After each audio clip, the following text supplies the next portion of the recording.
ना मैक्सिमम जी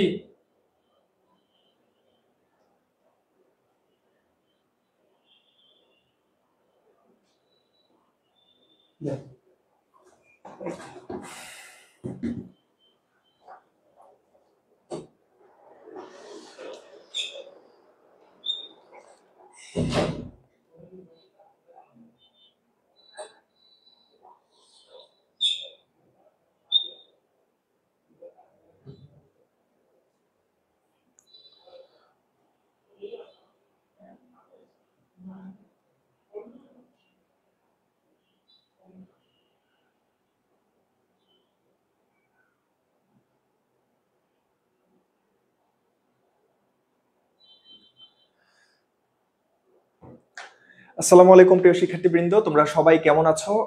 আশা করি সবাই ভালো আছো। তো তোমাদের কি বলে এইচএসসি তে ইকোনমিক্স সেকেন্ড পেপার পরীক্ষাটা মনে হয় খুব দ্রুতই দরজায় করা নাড়ছে। তো আমরা গত কয়েকটা ক্লাসে ইকোনমিক্স এর বেশ কিছু চ্যাপ্টার আমি তোমাদেরকে সলভ করে দিয়েছি। তার মধ্যে একটা টেকনিক্যাল চ্যাপ্টার ছিল যেটাতে কিছু ম্যাথমেটিক্যাল টার্ম ছিল, চ্যাপ্টার 4-এও কিছু ম্যাথমেটিক্যাল জিনিসপত্র ছিল। তো ওই জিনিসগুলো আমরা দেখার চেষ্টা করেছি। আর এমনিতে যে অন্য চ্যাপ্টার গুলো আছে এগুলো দেখবা যে খুব বেসিক রিডিং পড়লেই তোমরা পারবা, ওইরকম কিছু বোঝার নেই। তো সেই পরিপ্রেক্ষিতে আজকে আমরা চলে এসেছি কিছু গুরুত্বপূর্ণ এমসিকিউ নিয়ে। কারণ এমসিকিউ তে যদি একটা ভালো মার্কস তোমরা ক্যারি করতে পারো তাহলে যে সুবিধাটা হবে সেটা হচ্ছে তোমরা সিকিউ তে একটু খারাপ করলেও এমসিকিউ দিয়ে সেটা কভার করে ফেলতে পারবা।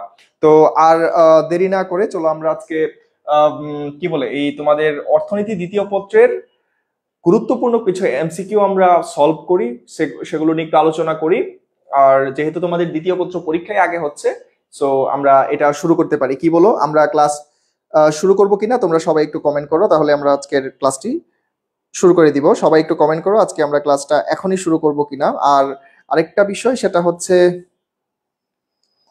যে যাদের অর্থনীতি আছে, যারা আগে ক্লাসগুলো করেছো, আজকে তারা তাদের মধ্যে কেউ যদি না থেকে থাকো বা তোমাদের ফ্রেন্ড যাদের অর্থনীতি আছে তাদেরকে একটু মেনশন করে দাও।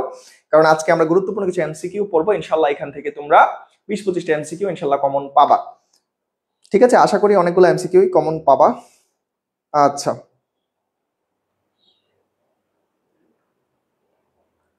ওকে, ক্লাস কি শুরু করব? সবাই কি রেডি আছো? সবাই রেডি? সবাই রেডি কিনা একটু কমেন্ট করো, ক্লাসটা একটু শেয়ার করে দাও। যাদের এইচএসসি তে অর্থনীতি আছে, সামনে যাদের পরীক্ষা, 25 ব্যাচের স্টুডেন্ট, তোমাদের যারা ফ্রেন্ড সার্কেল আছে, ক্লাসটা একটু শেয়ার করে দাও। এমসিকিউ গুলো যদি একটু এক পলক দেখেও যায় তারা, তো এটা আসলে উপকারে আসবে তোমাদের। হোপফুলি তোমাদের ভালোই উপকারে আসবে। সো একটু শেয়ার করে দাও আর মেনশন করে দাও যাদের অর্থনীতি আছে, তাদেরকে একটু শেয়ার করে দাও। ওকে, তাহলে চলো আমরা ক্লাসটা শুরু করে দিই। সবাই শুরু করে দেওয়ার জন্য বলতেছে, তো আমরা আসলে ক্লাসটা শুরু করে দিই। দেখো, তোমাদের আমরা শুরু করছি কি প্রতি অধ্যায় ভিত্তিক জিনিসগুলো পড়াবো। প্রথমে দ্বিতীয় অধ্যায় হচ্ছে কি বাংলাদেশের কৃষি, তাই না? বাংলাদেশের কৃষি। তো এই যে কৃষি অধ্যায়টা না দ্বিতীয়, বাংলাদেশের কৃষি, এটা হচ্ছে দ্বিতীয় অধ্যায়। তো আমরা এই দ্বিতীয় অধ্যায় নিয়ে প্রথমে এমসিকিউ আলোচনা করব, তারপরে ধাপে ধাপে দেখবা যে তৃতীয় অধ্যায়ের এমসিকিউ আসছে, চতুর্থ অধ্যায়ের আসছে, হ্যাঁ, তারপরে বাকি অধ্যায়গুলোর আসবে। তো ঠিক আছে, প্রথম এমসিকিউটা সলভ করো। বলো এটার আনসার কি হবে? কৃষিকাজের সাথে যুক্ত ব্যক্তিকে কি বলে? এটা আমি একদম প্রথম ক্লাসেই পড়িয়েছিলাম। একটু দ্রুত কমেন্ট করো। আমরা অনেকগুলো এমসিকিউ পড়বো, তাই অনেকগুলো আনসার আমরা আসলে দেখতে পাবো না। ঠিক আছে, লেট করলে আমরা আসলে বেশি এমসিকিউ সলভ করতে পারবো না। আমি চেষ্টা করবো যে সবগুলো এমসিকিউ আজকে তোমাদের সলভ করিয়ে দেওয়ার জন্য। ওকে, আনসার আসা শুরু করেছে। 1-এর সি, 1-এর সি। ওকে, অনেকেই সি আনসার করছো, এখানে অনেকেই সি আনসার করছো। কেউ দ্বিমত আছো কিনা একটু কমেন্ট করতে পারো। আচ্ছা, মেহজাবিন বিনতে উর্মি, কৃষিকাজের সাথে যুক্ত ব্যক্তিকে কিভাবে শ্রমিক বলে? শ্রমিক তো বলবে না। মহাজন হচ্ছে যার অনেক টাকা আছে, আর ভূস্বামী হচ্ছে যে অনেক জমির মালিক। সো এই দুইটা তো এমনি কাটা। আর শ্রমিক তো হচ্ছে যে বিভিন্ন ধরনের শ্রম কাজের সাথে যুক্ত, আর কৃষির সাথে যুক্ত হচ্ছে ক্ষেত্রকর। ঠিক আছে, এটা দেখবা যে তোমাদের পাঠ্য বইয়ে দেওয়া আছে যে কৃষির সাথে যুক্ত ব্যক্তিকে বা কৃষিকাজের সাথে যুক্ত ব্যক্তিকে ক্ষেত্রকর বলা হয়। তাহলে আমাদের কারেক্ট আনসার কোনটা হবে? কারেক্ট আনসার হবে সি, ক্ষেত্রকর। যারা এ আনসার করছো, এ কিন্তু কারেক্ট হবে না। শ্রমিক অনেক ধরনের শ্রমিক আছে, নির্মাণ শ্রমিক, পোশাক শ্রমিক, তারপরে হচ্ছে কৃষি শ্রমিক। তো কৃষি শ্রমিক যারা, তাদেরকে বেসিক্যালি ক্ষেত্রকর বলা হয়। ঠিক আছে, তাদেরকে হচ্ছে বেসিক্যালি ক্ষেত্রকর বলা হয়। তো যারা সি আনসার করছো, যারা সি আনসার করছো, সি ভুল। ঠিক আছে, আচ্ছা এই শ্রমিক কেন হবে? সি হচ্ছে কারেক্ট আনসার। এ আনসার যারা করছো আর কি, ক ক ক নাম্বারটা হচ্ছে ভুল, এখানে ভুল হচ্ছে ক। কারেক্ট আনসার হচ্ছে এই সি, ক্ষেত্রকর। ক্ষেত্রকর, ক্ষেত্রকর, এটা কারেক্ট আনসার। ঠিক আছে, হ্যাঁ যারা হ্যাঁ গয় তো ঠিক আছে, সি কারেক্ট আনসার। হ্যাঁ ভুল উত্তর থাকলে এটা আমরা সবাই মিলে সলভ করবো, কোনো সমস্যা নাই। ভুল উত্তর যদি থাকে এটা পরে সলভ করবো। তাহলে এটা হচ্ছে ক্ষেত্রকর। তো এখন আসো পরবর্তীতে, এটা বলো, দ্রুত আনসার করো, এটা কি হবে? এটা হচ্ছে আমাদের আজকের 2 নম্বর এমসিকিউ। এইটা দ্রুত সলভ করো, বলো কোনটির মধ্য দিয়ে মানব সভ্যতার যাত্রা শুরু হয়েছিল? কোনটার মধ্য দিয়ে মানব সভ্যতার যাত্রা শুরু হয়েছিল, এটা একটু দ্রুত আনসার করো। কোনটির মধ্য দিয়ে মানব সভ্যতার যাত্রা শুরু হয়েছিল? একটু দ্রুত আনসার করো, এগুলো খুব ইজি কোশ্চেন, এগুলো আমাদের একটু তাড়াতাড়ি শেষ করতে হবে।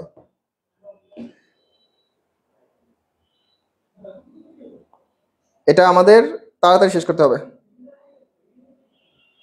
আচ্ছা চ্যাপ্টার 3, 8, 9 অধ্যায় কি ক্লাস করাইছে? আচ্ছা না, চ্যাপ্টার 3, 8, 9 আমরা ক্লাস করাই নাই, এখন পর্যন্ত ক্লাস করাই নাই, যে জানতে চাচ্ছিল আর কি।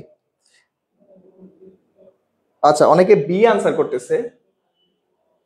আচ্ছা কোনটার মধ্য দিয়ে মানব সভ্যতার যাত্রা শুরু হয়েছে? ভূমি, চাষ করা, কর্ষণ। আচ্ছা be technically correct, be technically correct, কিন্তু এখানে অ্যাপ্রোপ্রিয়েট একটা আনসার আমাদের দরকার।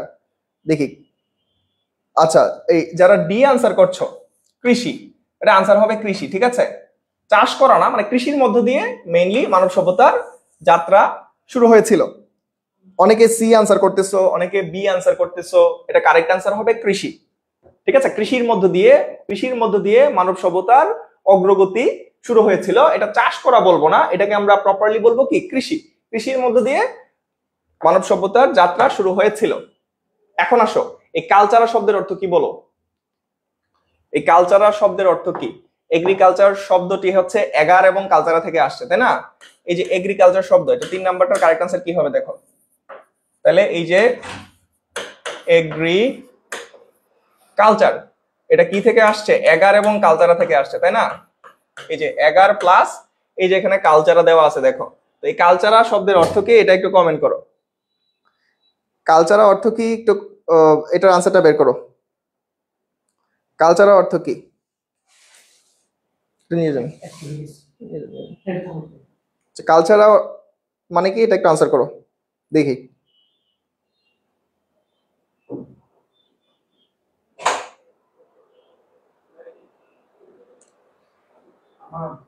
Correct answer. আচ্ছা আচ্ছা খ আনসার করছে অনেকে।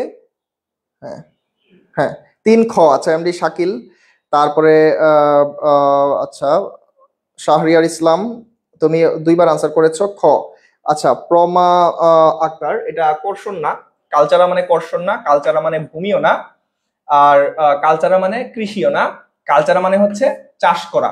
এটা হচ্ছে তোমার জ্ঞানমূলক প্রশ্ন, এগুলা শিখবা। ঠিক আছে, এগুলা হচ্ছে জ্ঞানমূলক প্রশ্ন, এগুলা দেখবা যে তোমার এই টাইপের প্রশ্ন পরীক্ষার ক নম্বরের জন্য গুরুত্বপূর্ণ। একদম প্রথম যে জ্ঞানমূলক প্রশ্নটা আছে এটার জন্য কিন্তু গুরুত্বপূর্ণ। ঠিক আছে, যারা খ আনসার করছো সবারটা কারেক্ট আনসার। হ্যাঁ তাসনোবা বিনতে আরিফা, আচ্ছা উষা আক্তার, তানভীর আহমেদ, পাভেল, সুমন বর্মন, হ্যাঁ তোমাদের সবারটা কারেক্ট আনসার হচ্ছে। আচ্ছা হ্যাঁ আমাদের আসলে দ্রুত করতে হবে, তাই না? ওকে, তাহলে এটা মানে হচ্ছে কি, চাষ করা।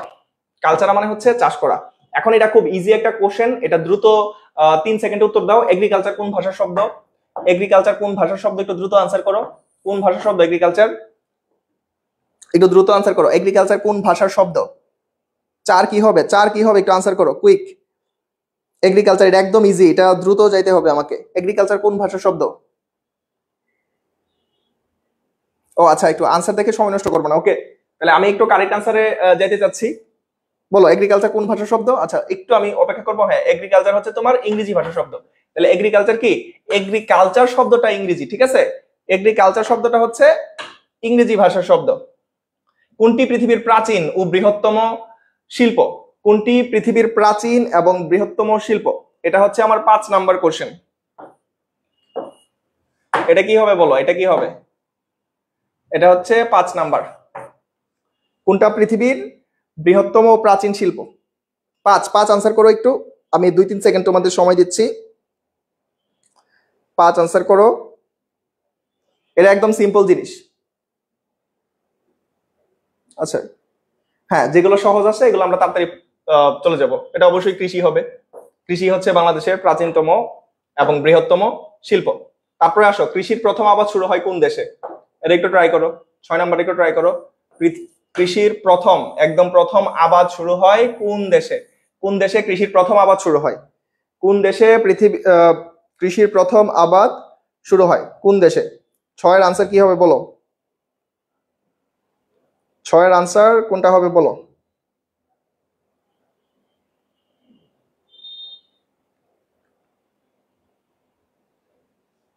আচ্ছা 5 ঘ তো চলে গেছে, 6 কি হবে? 6 কোন দেশে কৃষির প্রথম আবাদ শুরু হয় কোন দেশে?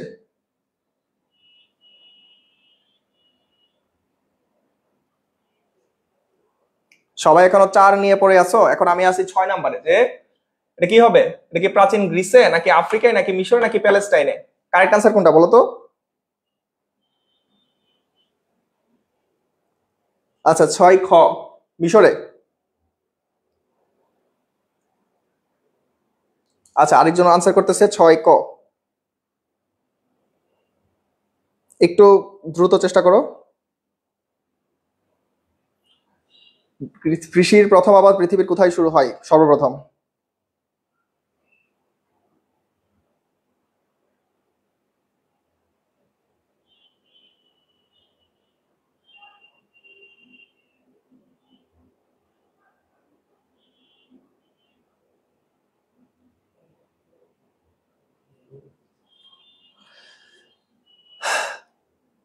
আচ্ছা 6 অনেকে আনসার করতেছে 6 ক। আচ্ছা হ্যাঁ 6 যারা কো আনসার করতেছো, যারা কো আনসার করছো 6, তারা কারেক্ট। এখানে কৃষির প্রথম আবাদ হচ্ছে প্যালেস্টাইনে শুরু হয়েছিল, ঠিক আছে? কৃষির প্রথম আবাদ হচ্ছে প্যালেস্টাইনে শুরু হয়েছিল। তাহলে 6 ক। এখন আসো 7 নম্বরে যাই আমরা। এটা কি কারেক্ট আনসার হবে? প্যালেস্টাইন। অনেকে দেখলাম যে অনেক ধরনের আনসার করতেছো। এটা কারেক্ট আনসার হচ্ছে কোনটা? প্যালেস্টাইন। নেক্সটে যাই। আজ থেকে কত বছর আগে কৃষিভিত্তিক সমাজের যাত্রা শুরু হয়েছিল? এটা এই টাইপের কোশ্চেন কিন্তু পরীক্ষায় আসে। 7 নাম্বার আনসার করো। 7 নাম্বার কি হবে? প্রায় কত বছর আগে, আজকে থেকে প্রায় কত বছর আগে কৃষির ভিত্তিক সমাজের যাত্রা শুরু হয়েছিল? কত বছর আগে কৃষিভিত্তিক সমাজের যাত্রা শুরু হয়েছিল? 8 নাম্বার নাকি 7 নাম্বার? হ্যাঁ 7 নাম্বারটা কি হবে বলো? কত বছর? 7 কত? হ্যাঁ 6 ক শেষ। 7 কত? 7 খ। আচ্ছা 7 খ যারা আনসার করছো তারা কারেক্ট। 7 যারা খ আনসার করছো তারা কারেক্ট। এগুলো একটাও হবে না, ঠিক আছে? 7 হবে, 7 হবে খ। প্রায় 8000 বছর, প্রায় 8000 বছর। আজ থেকে কত বছর আগে কৃষিভিত্তিক সমাজ যাত্রা শুরু হয়েছিল? প্রায় 8000 বছর আগে। প্রায় 8000 বছর আগে। একটু মুখস্থ করে ফেলো জিনিসটা। প্রায় 8000 বছর আগে শুরু হয়েছিল। এই যে এখন 11 শব্দের অর্থ চলে আসছে। একটু আগে আমরা কালচারাল শব্দের অর্থ দেখেছি। 11 শব্দের অর্থ, 11 শব্দের অর্থ কি? কালচারাল শব্দের অর্থ আমরা জানছিলাম CULTURA। কালচারাল শব্দের অর্থ ছিল যে চাষ করা, চাষ করা। এখন এই 11 শব্দের অর্থ কি? 8 কি হবে বলো? 11 শব্দের অর্থ কি? 11 শব্দের অর্থ কি? 8 কি? 8 আচ্ছা 8 ঘ হবে। আচ্ছা 8 এ। হ্যাঁ 11 শব্দের অর্থ হচ্ছে মাঠ। যারা এ আনসার করছো ক। 11 শব্দের অর্থ হচ্ছে মাঠ। 11 শব্দের অর্থ মানে মাঠ। 11 শব্দের অর্থ হচ্ছে মাঠ। তারপরে নেক্সটে আসো। এই 11 এবং কালচারা কোন ভাষার শব্দ এটা বলো এখন। এখন এই 9 নম্বরটা বলো। 11 এবং কালচারা যে তখন পড়লা, 11 এবং কালচারা এটা কোন দেশের শব্দ, মানে কোন ভাষার শব্দ, এটা কোন ভাষা থেকে আসছে? এগার এবং কালচারা কোন ভাষা থেকে আসছে? এগার এবং কালচারা কোন ভাষা থেকে আসছে একটু বলো দ্রুত। 9 নাম্বার কি হবে? 9 9 কি হবে? 3 সেকেন্ড সময় পাবা, দেখি 3 সেকেন্ডে। হ্যাঁ 9 ক কে আনসার করছো সবার আগে দেখি? তাহিয়া, আচ্ছা চলে গেছে। আচ্ছা 11 হচ্ছে কালচারা হচ্ছে 11 এবং কালচারা হচ্ছে ল্যাটিন ভাষার শব্দ। 11 এবং কালচারা ল্যাটিন ভাষার শব্দ। 9 হচ্ছে ক ল্যাটিন, ঠিক আছে, ল্যাটিন ভাষার শব্দ। 11 এবং কালচারা ল্যাটিন ভাষার শব্দ, 9 ক। হ্যাঁ নাহিদ হাসান কারেক্ট। আমরা দ্রুত একটা থেকে আরেকটাই সুইচ করছি, ঠিক আছে। তারপরে আসো 10 নাম্বার। পৃথিবীর সবচেয়ে পুরাতন শিল্প হলো কৃষি, এই কথাটা কে বলেছিলেন? দেখি এটা কে বলতে পারো, এটা কে পারো দেখি। 10, পৃথিবীর সবচেয়ে প্রাচীনতম শিল্প হলো কৃষি, এই কথাটা কোন ব্যক্তি বলেছিলেন এখানে উদ্দীপকের? বলো দেখি 10 কে পারো? 10 ল্যাটিন তো চলে গেল, এখন 10 কেউ পারতেছো না? এটা বলছিল আর.এল. কোহেন। আর.এল. কোহেন এই কথাটা বলেছে যে পৃথিবীর সবচেয়ে প্রাচীন শিল্প হলো কৃষি, এই কথাটা বলেছেন হচ্ছে আর.এল. কোহেন। আর.এল. কোহেন বলেছেন যে পৃথিবীর সবচেয়ে প্রাচীন শিল্প হলো কি? কৃষি। পৃথিবীর সব থেকে প্রাচীন শিল্প হলো কৃষি। হ্যাঁ এখানে already Nahid Hasan correct answer করেছো। হ্যাঁ কারেক্ট, 10 যে ক লিখেছো সে ভুল, ঠিক আছে, এটা হবে আর.এল. কোহেন। আর.এল. কোহেন। এখন আসো, কোন সমাজের সাথে প্রাকৃতিক পরিবেশের বিরাট যোগসূত্র রয়েছে বলো তো? আচ্ছা কোন কাজের সাথে? প্রাকৃতিক পরিবেশ, এটা খুব সিম্পল প্রশ্ন, কোন কাজের সাথে থাকবে? অবশ্যই এটা কৃষির সাথে থাকবে, রাইট? এটা হচ্ছে আমাদের 11।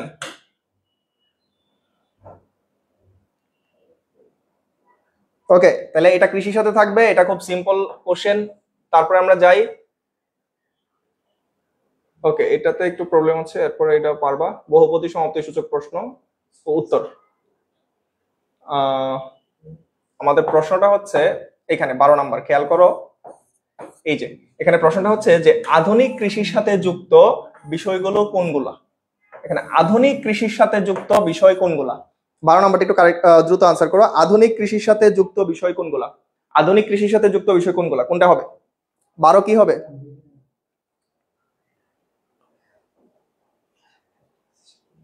12 নম্বর কি হবে একটু দ্রুত বলো তো। 12 নম্বরটা কি হবে? যে উফশী প্রযুক্তির ব্যবহার। উফশী মানে কি?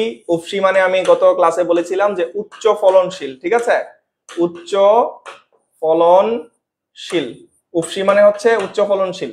তারপরে কীটনাশকের ব্যবহার, তারপরে দেখো উৎপাদন কৌশল। এখন দেখো আধুনিক কৃষির সাথে কিন্তু এই তিনটা বিষয়ই জড়িত আছে, তাহলে আনসার কোনটা হবে? আনসার হবে ঘ, ঠিক আছে, আনসার হবে এখানে ঘ। যারা গ আনসার করতেছো সবাই ভুল, আনসার হবে ঘ। যারা এই ঘ আনসার করেছো তারা কারেক্ট, আনসার হবে ঘ। আধুনিক কৃষির সাথে এই উফশীযুক্ত কীটনাশকের ব্যবহার আছে, উৎপাদন কৌশলও আধুনিক কৃষির সাথে কি অনেক বেশি রিলেটেবল।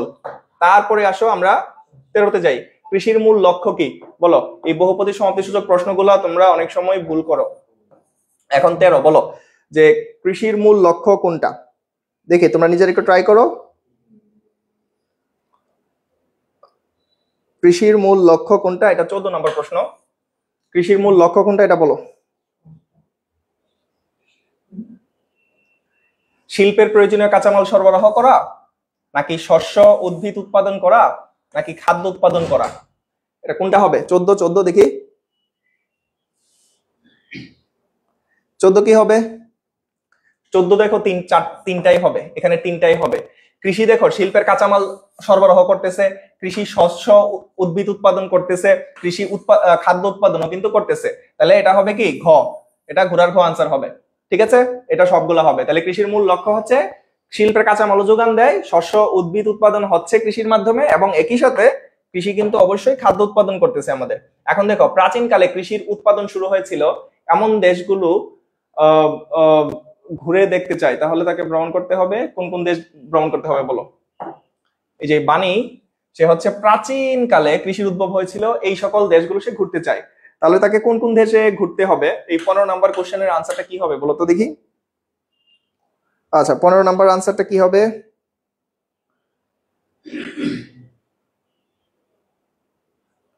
ইতালি, চীন, তুরস্ক। এখানে ইতালি আছে, চীন আছে, তুরস্ক আছে। কারেক্ট আনসার কোনটা?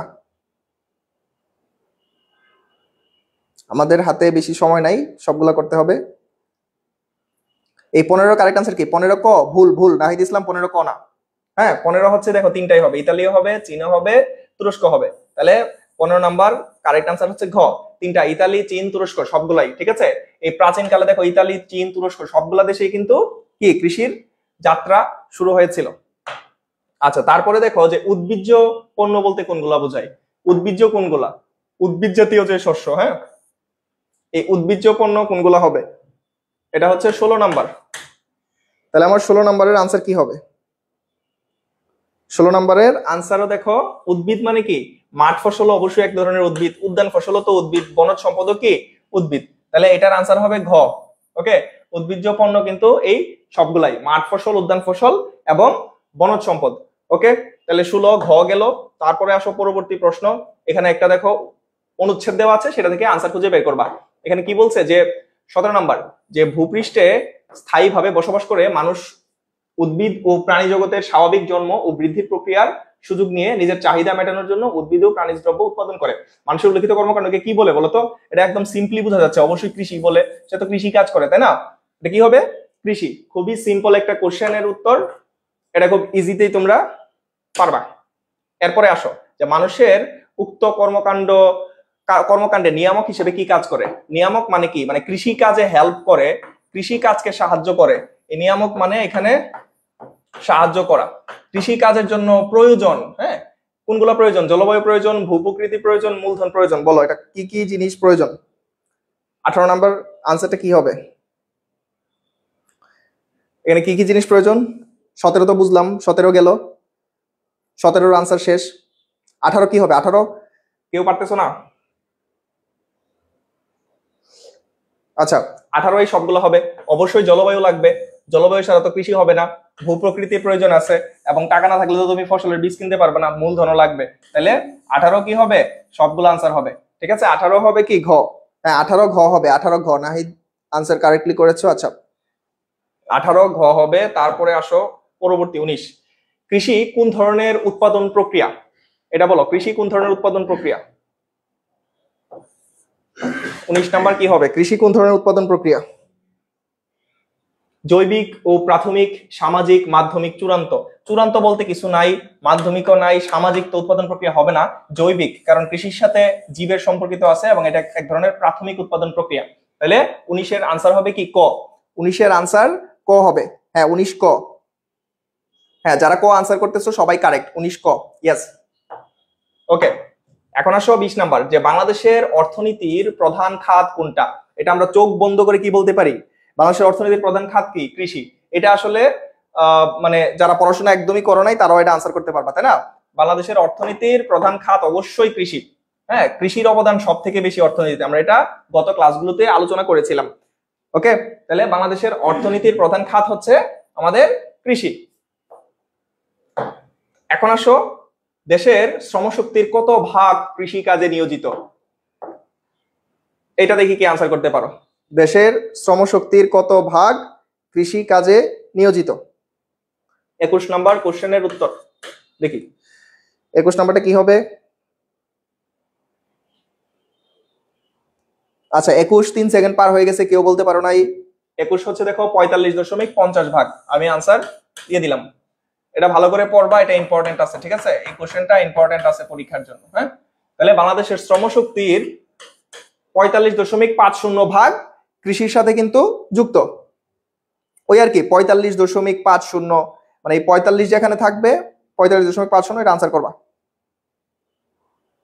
আচ্ছা অনেকে ঘ আনসার করতেছো, 63 ভাগ তো কখনোই হবে না, 45.50 ভাগ। আচ্ছা অনেকের যাদের পুরান বই আছে, পুরান বইয়ে কিন্তু মানে এক একটা বই আছে, ধরো এডিশন আছে 22, 23, 23, 24, তো ওই বইগুলোতে কিন্তু ভেরি করতে পারে। ঠিক আছে, বাট লেটেস্ট যে তথ্যটা এটা জানার চেষ্টা করবা। 45.50 ভাগ 21। এখন আসো 22, কোন ধরনের খামার বাংলাদেশের কৃষিতে লক্ষ্য করা যায়? বলো তো, মাঝারি, ক্ষুদ্রায়তন, বাণিজ্যিক নাকি বৃহৎ? এটা বলো, বাংলাদেশে কোন ধরনের খামার বেশি? এটা খুবই সিম্পল, বাংলাদেশে অবশ্যই ক্ষুদ্রায়তন খামার বেশি। 22 নাম্বার ক্ষুদ্রায়তন। হ্যাঁ খ যারা আনসার করতেছো কারেক্ট, আমি আনসার অলরেডি বলে দিয়েছি। আমি 3 সেকেন্ড সময় দিব। এ যে আনসার করছো, আচ্ছা মুসাম্মদ রহিমা ভুল আনসার করেছো। আচ্ছা লাকি আরো আমরা অলরেডি ওই আনসার থেকে চলে গেছি। 22 হচ্ছে খ হবে। যারা ক আনসার করতেছো এটা ভুল। মাঝারিও না, বাণিজ্যিক খামারও নাই, বৃহৎ খামারও নাই, আমাদের ম্যাক্সিমাম খামারই হচ্ছে ক্ষুদ্রায়তন। কারণ আমাদের কৃষকরা কি দরিদ্র, বাংলাদেশের বেশিরভাগ কৃষকরাই তো দরিদ্র। তো এই জন্য ক্ষুদ্রায়তন খামার আমাদের দেশে বেশি লক্ষ্য করা যায়। এখন দেখো বাংলাদেশের কৃষিতে কত ধরনের ফসল উৎপাদিত হয়, এটা একটা গুরুত্বপূর্ণ প্রশ্ন। বাংলাদেশের কৃষিতে কত ধরনের ফসল উৎপাদিত হয়? প্রধানত বাংলাদেশের কৃষিতে দুই ধরনের ফসল উৎপাদিত হয়, মাঠ ফসল এবং উদ্যান ফসল। মাঠ ফসল এবং উদ্যান ফসল, ঠিক আছে? এটা দেখবা যে বাংলাদেশের কৃষিতে প্রধানত দুই ধরনের ফসল হয়। কি কি? মাঠ ফসল প্রধানত বলছে, ঠিক আছে? দেখো কত ধরনের ফসল, তাহলে মাঠ ফসল আর আমরা জানি যে উদ্যান ফসল, মেইনলি হচ্ছে এই দুই ধরনের ফসল উৎপাদিত হয় বাংলাদেশের কৃষিতে। ওকে ওকে, তারপরে আসো বাংলাদেশে এই যে 0.5 থেকে 2.49 একরের খামারের মোট কত ভাগ আছে বলতো? এটা হচ্ছে আমাদের 25 নাম্বার কোশ্চেনের আনসার। না, এটা হচ্ছে 24 নাম্বার প্রশ্ন। এটার উত্তরটা একটু বলো তোমরা, 24-এর আনসার কি হবে?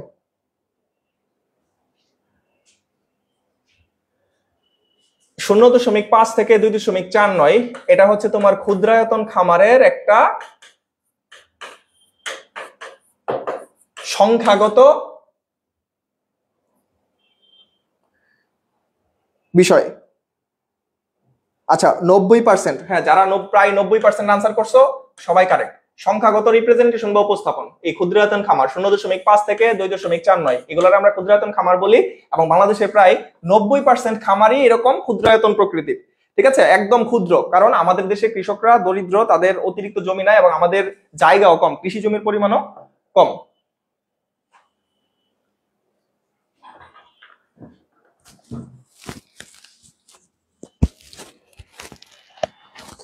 প্রিয় শিক্ষার্থী বন্ধুরা, আসসালামু আলাইকুম। তোমাদের সবাইকে, আশা করছি তোমরা সবাই ভালো আছো এবং সুস্থ আছো। তো দীর্ঘদিন ধরে কিন্তু তোমরা ক্লাস করছো, তাই না? তোমাদের বাংলা, ইংরেজি, আইসিটির পরে গ্রুপিয়াল যে বিষয়গুলো আছে সেই বিষয়গুলো চমৎকার হয়তো তোমরা ক্লাস করছো এবং তোমাদের যে প্রাণবন্তকর উপস্থিতি, পাশাপাশি তোমাদের যে রেসপন্স এবং তোমরা যেভাবে সঠিক উত্তর দিচ্ছ, আমার মনে হচ্ছে ইনশাল্লাহ তোমরা ভালো রেজাল্ট করবা, সেই প্রত্যাশা আমাদের আছে এবং সেই প্রত্যাশাই থাকা উচিত।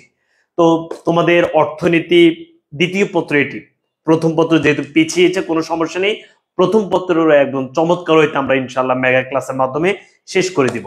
পৌরনীতিও তোমরা এক একভাবে তোমাদের যাদের পৌরনীতি ছিল তারাও পৌরনীতি ক্লাস করতেছো।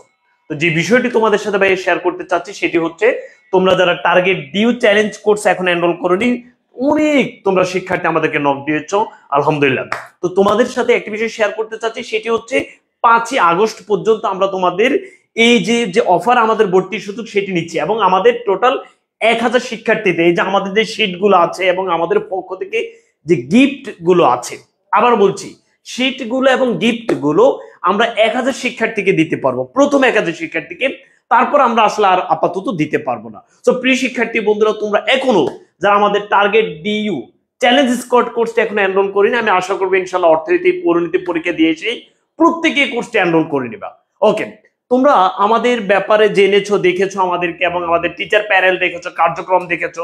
সো যদি তুমি সিদ্ধান্তে উপনীত হতে পারো অথবা সিদ্ধান্ত নিয়ে থাকো, তাহলে আমি আশা করবো ইনশাল্লাহ অতি দ্রুত আমাদের কোর্সে এনরোল করে নিবা। দেখা হবে তোমাদের সবার সাথে পেইড ব্যাচে। এবং 5 আগস্ট পরবর্তী আমরা যে কাজটি করবো সেটি হচ্ছে টার্গেট ডিইউ যে কোর্সটা আমরা শুরু করবো, সেখানে ঢাকা ইউনিভার্সিটির বিগত সালের প্রশ্ন 6 তারিখ থেকে আমরা ইনশাল্লাহ পড়ানো শুরু করে দিব। কারণ বিগত সালের প্রশ্ন তুমি যত বেশি বুঝবা, ততই তুমি প্রশ্ন সম্পর্কে ভালো আইডিয়া হবে এবং প্রস্তুতি তুমি নিতে তোমার জন্য অনেক বেশি সহজ হবে, সহায়ক হবে। সো আমি আবারও বলছি, টার্গেট ডিইউ চ্যালেঞ্জ স্কোয়াড তোমরা যারা মানবিক বিভাগের শিক্ষার্থী, দ্রুত অর্থনীতি পরীক্ষা দিয়ে এসে কোর্সটা এনরোল করে নিবা। আজ এই পর্যন্ত, আবারও বলে দিচ্ছি 5 আগস্ট পর্যন্ত আমাদের এই ভর্তির সুযোগ এবং 6 আগস্ট থেকে কিন্তু আমরা আমাদের কার্যক্রম শুরু করে দিব ইনশাল্লাহ। আজ এই পর্যন্ত। তোমরা যারা ভর্তি হবে তোমাদের তো নাম্বারটি দেয়া আছে 01307838501, আমাদের যে অফিসিয়াল নাম্বার আছে সেই নাম্বারে যোগাযোগ করে ভর্তি হয়ে যাবে। ওকে, আজ এই পর্যন্ত। আল্লাহ হাফেজ, আসসালামু আলাইকুম।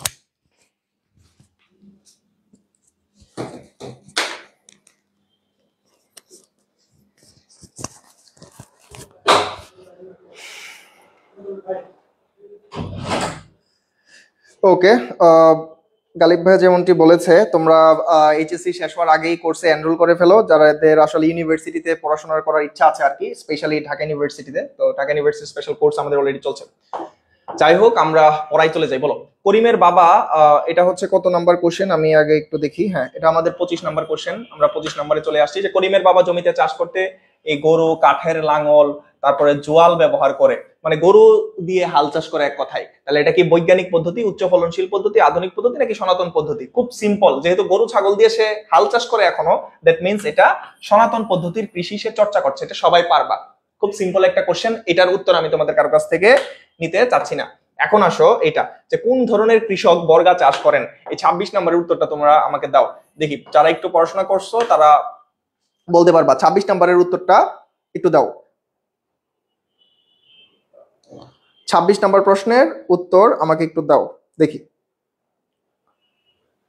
যাদের নিজের অল্প জমি আছে, যাদের নিজের জমি নাই, যারা ক্ষেত্র মজুর নাকি যারা দিন মজুর, এই বর্গা চাষ কারা করে? অন্যের কাছ থেকে জমি ভাড়া নিয়ে কারা চাষ করে বলতো?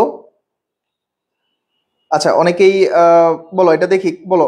আমরা পড়াই চলে গেছি, পড়াই চলে আসছি। দেখো, যাদের নিজের অল্প জমি আছে, যাদের নিজের অল্প জমি আছে তারাই কিন্তু বেসিকলি এই বর্গা চাষ করে থাকে। তাহলে এই 26-এর আনসার হবে কি? 26-এর আনসার হবে ক। এই আমরা একটু পড়াই চলে আসি, ঠিক আছে? হ্যাঁ হ্যাঁ, বি। এই তো সুন্দর, আমরা পড়াই চলে আসি। সবাই আনসার করতে থাকো, তোমাদের আগামীকাল পরীক্ষা, এখন সময় নষ্ট করার বা আড্ডা দেওয়ার টাইম নাই অনলাইনে। ওকে, তো কৃষক আফজাল মিয়া অন্যের ভূমিতে মজুরির ভিত্তিতে কৃষি কাজ করে জীবন নির্বাহ করেন। আফজাল মিয়ার ক্ষেত্রে কোনটি সঠিক বলো? 27 নাম্বারটা কি হবে বলো? সে হচ্ছে ভূমিহীন কৃষক নাকি ক্ষুদ্র কৃষক, বর্গা চাষী নাকি রায়তদার? অন্যের ভূমিতে মজুরির ভিত্তিতে কৃষি কাজ করে জীবন নির্বাহ করে, মানে অন্যের ভূমিতে সে মজুরির ভিত্তিতে কাজ করে, তার মানে সে ভূমিহীন কৃষক, তার কোনো জমি নাই, তাই না? সে ভূমিহীন কৃষক, তার কোনো জমি নাই। তো 27-এর আনসার কি হবে? 27 হবে গ। 27-এর আনসার হবে গ। দেখো, বাংলাদেশের ভূমিহীন কৃষক পরিবার আছে, হ্যাঁ, এমন শতকরা কত ভাগ, কত ভাগ পরিবার ভূমিহীন? বাংলাদেশের শতকরা কত ভাগ পরিবার ভূমিহীন? 28 কি হবে বলো? কত ভাগ পরিবার হচ্ছে ভূমিহীন? বাংলাদেশের ভূমিহীন কৃষক পরিবার রয়েছে, এটা শতকরা হার কত? 3 সেকেন্ড সময়। 28। কেউ কি আনসার করতে পেরেছো? রংপুরের কে কে আছেন? এটা জেনে এখন তুমি কি করবা? তোমার আগামীকালকে কৃষি শিক্ষা দ্বিতীয় পত্র পরীক্ষা, তোমার কি রংপুর থেকে এসে তোমার পরীক্ষা দিয়ে দিবে কেউ? হ্যাঁ, 50 ভাগ। Arman Hasan already correct answer করেছো, এটা হবে 50। গুড। 50 শতকরা হচ্ছে 50% লোক, 50% কৃষকের হচ্ছে কি নাই, কোনো জমি নাই, সে হচ্ছে ভূমিহীন। 28 হচ্ছে খ। 18 না 28, 28 হচ্ছে খ। এখন আসো, কারিগরি জ্ঞানের অভাবে কৃষকরা কি সম্পর্কে অজ্ঞ উদাসীন থাকে? কারিগরি জ্ঞান, কারিগরি জ্ঞান কি? যে প্রযুক্তিগত জ্ঞান আমরা যেটাকে বলি, তার হচ্ছে কোনো টেকনিক্যাল স্কিল নাই। তো এই কারিগরি জ্ঞানের অভাবে কি সে আধুনিক কলা কৌশলে অজ্ঞ থাকে নাকি সনাতন পদ্ধতিতে? তো হবেই না, বাজারও হবে না, সরকারি প্রণোদনা হবে না। এটা খুব সিম্পল একটা কোশ্চেনের আনসার, কলা কৌশল। আধুনিক যে কলা কৌশল, আধুনিক যে কৃষি ব্যবস্থাপনা, সে সম্পর্কে সে জানে না, যেহেতু তার কারিগরি জ্ঞান নাই। তাহলে 29 হবে ক। এখন আসো এই দ্বিতীয় পত্রের সর্বশেষ প্রশ্নের উত্তর। তাসমিয়ার বাবা কি করে? এবার লাভের আশায় তাদের জমিতে অর্থকরী ফসল ফলিয়েছেন। তাসমিমের বাবা জমিতে কোন ফসল উৎপাদিত করেছেন বলতো? আখ, তেলবীজ আর আছে পাট। এইটা তোমরা একটু আনসার করো 30 নাম্বার কোশ্চেনের উত্তরটা। 30 নাম্বারটা কি হবে একটু আনসার করো। 30 নাম্বারে কি হবে? তেলবীজ। তেলবীজ কিন্তু অর্থকারী ফসল না, কিন্তু আখ, তারপরে হচ্ছে পাট, এগুলো অর্থকারী ফসল। তাছাড়া আরো কিছু অর্থকারী ফসল আছে, চা, অর্থকারী ফসল আছে তুলা, ঠিক আছে? এগুলো হচ্ছে অর্থকারী ফসল, যেগুলো আসলে টাকা ইনকাম করার জন্য কাজে লাগে। হ্যাঁ, তো এটা আনসার কি হবে? এটা আনসার হবে খ, 1 ও 3। ওকে, এটার আনসার হবে খ, 1 ও 3। 30-এর আনসার হবে খ। 30-এর আনসার খ হবে। হ্যাঁ, 30-এর আনসার হচ্ছে খ, 30 খ। ওকে, যারা খ আনসার করছো তাদের সবারটা কারেক্ট। এখন আসো, আমরা 3rd চ্যাপ্টারে চলে আসছি, আমরা 3য় অধ্যায়ের প্রশ্ন কিন্তু চলে আসছি। এটা কিন্তু 3য় অধ্যায়, ঠিক আছে? 3য় অধ্যায়ে আমরা চলে আসছি, দেখি 3য় অধ্যায়ে কার কতটুকু গভীরতা আছে। 3য় অধ্যায়ে চলে আসছি, বলো বাংলাদেশের শিল্পের কয়টি উপখাতে বিভক্ত? 3য় অধ্যায়ের কোশ্চেন, 3য় অধ্যায়ের প্রথম প্রশ্ন। বাংলাদেশের শিল্প কয়টা উপখাতে বিভক্ত বলো? 2টা 4টা 3টা 5টা, কয়টা হবে? এক এক খ। হ্যাঁ, যারা খ আনসার করতেছো 1 নাম্বার সবারটা কারেক্ট, 1 হবে খ। তাহলে বাংলাদেশের শিল্পের শিল্প খাত উপখাত আছে কয়টা? শিল্প খাতের উপখাত আছে 4টা উপখাত, ঠিক আছে? 4টা উপখাত, এটা মনে রাখবা। বাংলাদেশের শিল্পের উপখাত হচ্ছে 4টা। এখন আসো শিল্পদ্রব্য উৎপাদনের উদ্দেশ্যে তোমার হচ্ছে উদ্দেশ্য বিবেচনায় শিল্প কাঠামোকে কয় ভাগে ভাগ করা যায়? এই প্রশ্নগুলো খুব ইম্পর্টেন্ট, ঠিক আছে? তো এখন আসছে যে শিল্প কাঠামোরে কয় ভাগে ভাগ করতে পারবা তোমরা? শিল্প কাঠামোকে কয় ভাগে ভাগ করা যায়? একটু আনসার করো কারেক্টলি। শিল্প কাঠামোকে কয় ভাগে ভাগ করা যায়? শিল্প খাতের উপখাত দেখলাম, এখন আসো কাঠামো দেখি। কয়টা কাঠামোকে? হ্যাঁ, 4টা। 2 নাম্বার, আমরা তো 2 নাম্বারে চলে আসছি। 4টি, হ্যাঁ 2 নাম্বারও এটা হবে 4 ভাগে, 4 ভাগে ভাগ করা যায়। 2 নাম্বারটা হবে 4 ভাগে। 32 তো না, আমরা দ্বিতীয় থার্ড চ্যাপ্টারে চলতেছি, তো আবার আমরা 2 নাম্বারে চলে আসছি। হ্যাঁ, আচ্ছা 2 ভাবে শিল্পদ্রব্য উৎপাদনের উদ্দেশ্যে বিবেচনায় শিল্প কাঠামোকে কয় ভাগে ভাগ করা যায়? শিল্প কাঠামোকে কয় ভাগে ভাগ করা যায়? এটা হবে কত? খ, 4 ভাগে। সবাই ক আনসার করতেছো কেন? অনেকে আবার ঘ আনসার করতেছো 5 ভাগে, আবার অনেকে বলতেছে যে 3 ভাগে। কয় ভাগে হবে? আবার অনেকে বলতেছে 9 ভাগে। এখানে মেইনলি হচ্ছে 4 ভাগে ভাগ করা যায়। কারেক্ট আনসার হচ্ছে 4 ভাগে, ঠিক আছে? 2 হবে 4 ভাগে। একটা দেশের অর্থনৈতিক কর্মকাণ্ডে গতিশীলতার জন্য কোনটি অপরিহার্য? শিল্পের উন্নয়ন, কৃষির উন্নয়ন, রাজনৈতিক স্থিতিশীলতা, নাকি হচ্ছে কাঠামোগত উন্নয়ন? এটা আনসার করো, এটা দ্রুত আনসার করো। একটা দেশের অর্থনৈতিক গতিশীলতা, এটা 3 নাম্বার। 3 নাম্বারটা আনসার করো। 3 কত হবে? 3 অবশ্যই। অর্থনৈতিক কর্মকাণ্ডের গতিশীলতা, অর্থনীতিরে গতিশীল করতে গেলে, অর্থনীতিকে যদি তুমি গতিশীল করতে চাও তাহলে শিল্পের কোনো বিকল্প নাই।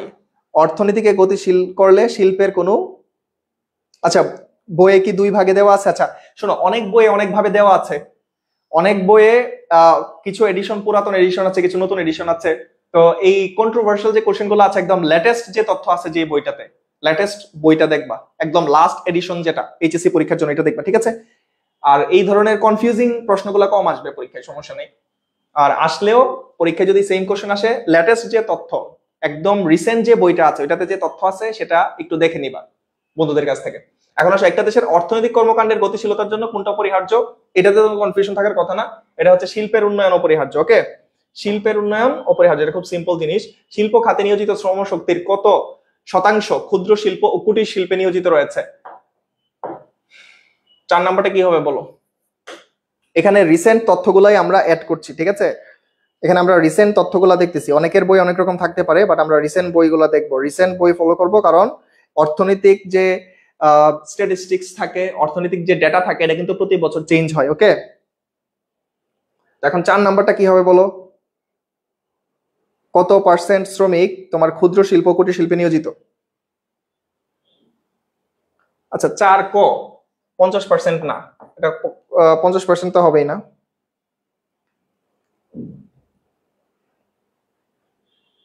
কত পার্সেন্ট? ক্ষুদ্র ও কুটির শিল্পেই আমাদের ম্যাক্সিমাম শ্রমিক নিয়োজিত, সেটা হচ্ছে 89%, ঠিক আছে? 89% হবে, 89% হবে। 4 গ না, 89%, ঘ, ঘোড়ার ঘ হবে, ঠিক আছে?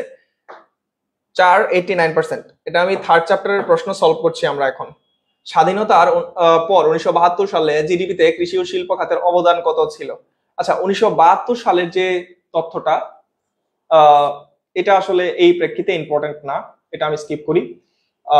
এরপরেরটা দেখি যে স্বাধীনতার পর শিল্প খাতের প্রায় 92% শিল্প রাষ্ট্রায়ত্ত করা হয়েছিল কোন আদর্শকে অনুসরণ করে? এটা একটা ইম্পর্টেন্ট প্রশ্ন, এটা বলো কি হবে? এই 6 নাম্বার কোশ্চেনটার আনসার তোমরা দাও। কোন আদর্শকে চিন্তা করে শিল্প খাতের 92% রাষ্ট্রায়ত্ত করা হয়েছিল? মানে সবকিছু রাষ্ট্রের আন্ডারে নিয়ে গিয়েছিল, সবকিছু রাষ্ট্রের অধীনে নিয়ে গিয়েছিল। ইসলামিক শাসনতন্ত্র না, মিশ্র অর্থ ব্যবস্থা না। পুঁজিবাদী অর্থ ব্যবস্থা হচ্ছে, মনে করবা যে ব্যক্তি কেন্দ্রিক, পুঁজিবাদী হচ্ছে ব্যক্তি কেন্দ্রিক, তাইলে পুঁজিবাদী হইব না, কারণ 92% সম্পদ রাষ্ট্রের কাছে সবকিছু থাকে সমাজতান্ত্রিক অর্থ ব্যবস্থায়। তাহলে কারেক্ট আনসার হবে খ। ঠিক আছে, সমাজতান্ত্রিক চিন্তা ভাবনা থেকে এটা নিয়ে আসছে। 6 নাম্বার কি হবে? 6 নাম্বার হবে খ। ওকে, 6 নাম্বার প্রশ্নের উত্তর হবে খ, সমাজতান্ত্রিক। যারা ঘ আনসার করতেছো ভুল, এটা খ হবে। ঠিক আছে, কারণ দেখো ম্যাক্সিমাম সম্পদ যদি রাষ্ট্রের কাছে থাকে, মানে দেশের ম্যাক্সিমাম সম্পদ যদি রাষ্ট্রের অধীনে থাকে, তখন মনে করবে এটা সমাজতান্ত্রিক রাষ্ট্র। আর ম্যাক্সিমাম সম্পত্তি যদি ব্যক্তি মালিকানাধীন থাকে, ব্যক্তির কাছে থাকে, প্রাইভেটলি থাকে, তাহলে এটা হবে পুঁজিবাদী অর্থ ব্যবস্থা। আর সবকিছু যদি আল্লাহর নামে পরিচালিত হয়, তাহলে এটা ইসলামিক অর্থ ব্যবস্থা। আর মিশ্র অর্থ ব্যবস্থা হচ্ছে সমাজতন্ত্র এবং পুঁজিবাদ দুইটারই কি থাকবে? গুণাবলী থাকবে। সমাজতন্ত্র এবং পুঁজিবাদ দুইটার বৈশিষ্ট্যই উপস্থিত থাকবে। তাহলে এটা কারেক্ট আনসার হবে তোমার খ। 6 এর কারেক্ট আনসার হচ্ছে কি? খ। তারপরে আসো, কোন শিল্পের মূল্য সংযোজন কম হলেও কর্মসংস্থান বেশি? কোন শিল্পের মূল্য সংযোজন কম হলেও কর্মসংস্থান বেশি? এই 7 নাম্বারটা কি হবে? একটু কুইক অ্যান্সার করো। 7 নাম্বারটা কোন শিল্পে মূল্য সংযোজন কম হলেও কর্মসংস্থান বেশি? 7 কোনটা? মানে এখানে টাকা কম আসে এটাতে, বাট এটা অনেক কর্মসংস্থান করে। আমরা একটু আগে দেখছি ক্ষুদ্র ও কুটির শিল্প, এটা হবে কুটির শিল্প। কুটির শিল্পে কি হয় যে কর্মসংস্থান অনেক বেশি। ম্যাক্সিমাম মানুষ বাংলাদেশের যে শ্রমিক আছে তারা কুটির শিল্পের সাথে কানেক্টেড। ওকে, এখন আসো, মিল্ক ভিটা কোম্পানিটি কিরূপ প্রতিষ্ঠান? মিল্ক ভিটা প্রতিষ্ঠানটা, এটা একটা আমরা জানি সমবায় প্রতিষ্ঠান। মিল্ক ভিটা একটা সমবায়, তাই না? সমবায় প্রতিষ্ঠান। তো এটা এখন কি ক্ষুদ্র শিল্প, মাঝারি না বৃহৎ? তাহলে মিল্ক ভিটা, তাই তো? এটা আমাদের 8 নাম্বার প্রশ্ন। তো এই 8 নাম্বার প্রশ্নের আমাদের আনসার কি হবে? এটা একটা সমবায় প্রতিষ্ঠান এবং এটা একটা ফার্ম। মিল্ক ভিটা হচ্ছে একটা ফার্ম। তো এটা মিল্ক ভিটা কি একটা ফার্ম। এরা কি করে? কৃষকদের কাছ থেকে মানে বিভিন্নভাবে গরুর দুধ কালেক্ট করে দুগ্ধ জাতীয় দ্রব্য উৎপাদন করে মিল্ক ভিটা। মালিকানার ভিত্তিতে বাংলাদেশের শিল্পকে কয় ভাগে ভাগ করা যায়? 9 নাম্বার প্রশ্নের আনসার। মালিকানার ভিত্তিতে শিল্পটাকে কয় ভাগে ভাগ করতেছে? বাংলাদেশের শিল্পকে মালিকানার ভিত্তিতে কয় ভাগে ভাগ করে? মালিকানার ভিত্তিতে শিল্পকে আমরা 2 ভাগে ভাগ করি। একটা হচ্ছে রাষ্ট্রীয়, আরেকটা ব্যক্তি মালিকানাধীন। একটা রাষ্ট্রীয় আরেকটা ব্যক্তি মালিকানাধীন। একটা হচ্ছে রাষ্ট্রীয় আরেকটা ব্যক্তি মালিকানাধীন। ঠিক আছে, কারেক্ট করে নাও। মালিকানার ভিত্তিতে বেসিক্যালি 2 ভাগে ভাগ করি, একটা রাষ্ট্রীয় সম্পদ আরেকটা ব্যক্তি মালিকানাধীন সম্পদ। তারপরে আসো নেক্সট কোশ্চেন। উৎপাদিত পণ্য ও সেবার ভিত্তিতে শিল্পকে কয় ভাগে ভাগ করা যাচ্ছে? উৎপাদিত পণ্য ও সেবা। এখন আসে উৎপাদিত পণ্য ও সেবা। 10 নম্বরে কি হবে? উৎপাদিত পণ্য ও সেবার ভিত্তিতে শিল্পকে কয় ভাগে ভাগ করতেছি আমরা? 10 কি কেউ পারতেছো? 10 কি হবে? 10 আচ্ছা 3 ভাগে। অলরেডি কে আনসারটা দিয়েছো? কে? আচ্ছা স্মৃতি কারেক্ট আনসার করেছো, আমানুল্লাহ কারেক্ট আনসার করেছো। হ্যাঁ, তাহলে 3 ভাগে। 3 ভাগে উৎপাদিত পণ্য আর সেবার ভিত্তিতে হচ্ছে আমরা 3 ভাগে ভাগ করতেছি শিল্পরে। ওকে, তাহলে আমাদের এই শ্রেণীবিন্যাস চলে গেল। উৎপাদিত দ্রব্যের প্রকৃতি। একটু আগে দেখছি উৎপাদিত পণ্য ও সেবার ভিত্তি, এখন আসছে উৎপাদিত দ্রব্যের প্রকৃতি। উৎপাদিত দ্রব্যের প্রকৃতি অনুসারে শিল্পকে কয় ভাগে ভাগ করছে? 11 নাম্বার কি হবে দেখি, এটা ট্রাই করো। উৎপাদিত দ্রব্যের এখানে প্রকৃতি বলছে, আগে ছিল উৎপাদিত দ্রব্যের ভিত্তি, এখন উৎপাদিত দ্রব্যের প্রকৃতি অনুসারে শিল্প কয় প্রকার? প্রকৃতি অনুসারে কয় প্রকার? 11 কি হবে? 11 হবে 3। ঠিক আছে, 3 ভাগে। উৎপাদিত দ্রব্যের প্রকৃতি অনুসারে শিল্পকে 3 ভাগে ভাগ করতেছে। 11 ঘ, 11 ক না, 11 হচ্ছে 3, 11 হবে গ। কারেক্ট আনসার হবে গ। ঠিক আছে, 3 ভাগে। এখন আসো, কোন আমলে এদেশে কোনো বৃহৎ শিল্প গড়ে ওঠেনি? কোন আমলে এদেশে কোনো বৃহৎ শিল্প গড়ে ওঠেনি? 12 নম্বরটা কি হবে? কোন আমলে এদেশে বৃহৎ শিল্প গড়ে ওঠেনি?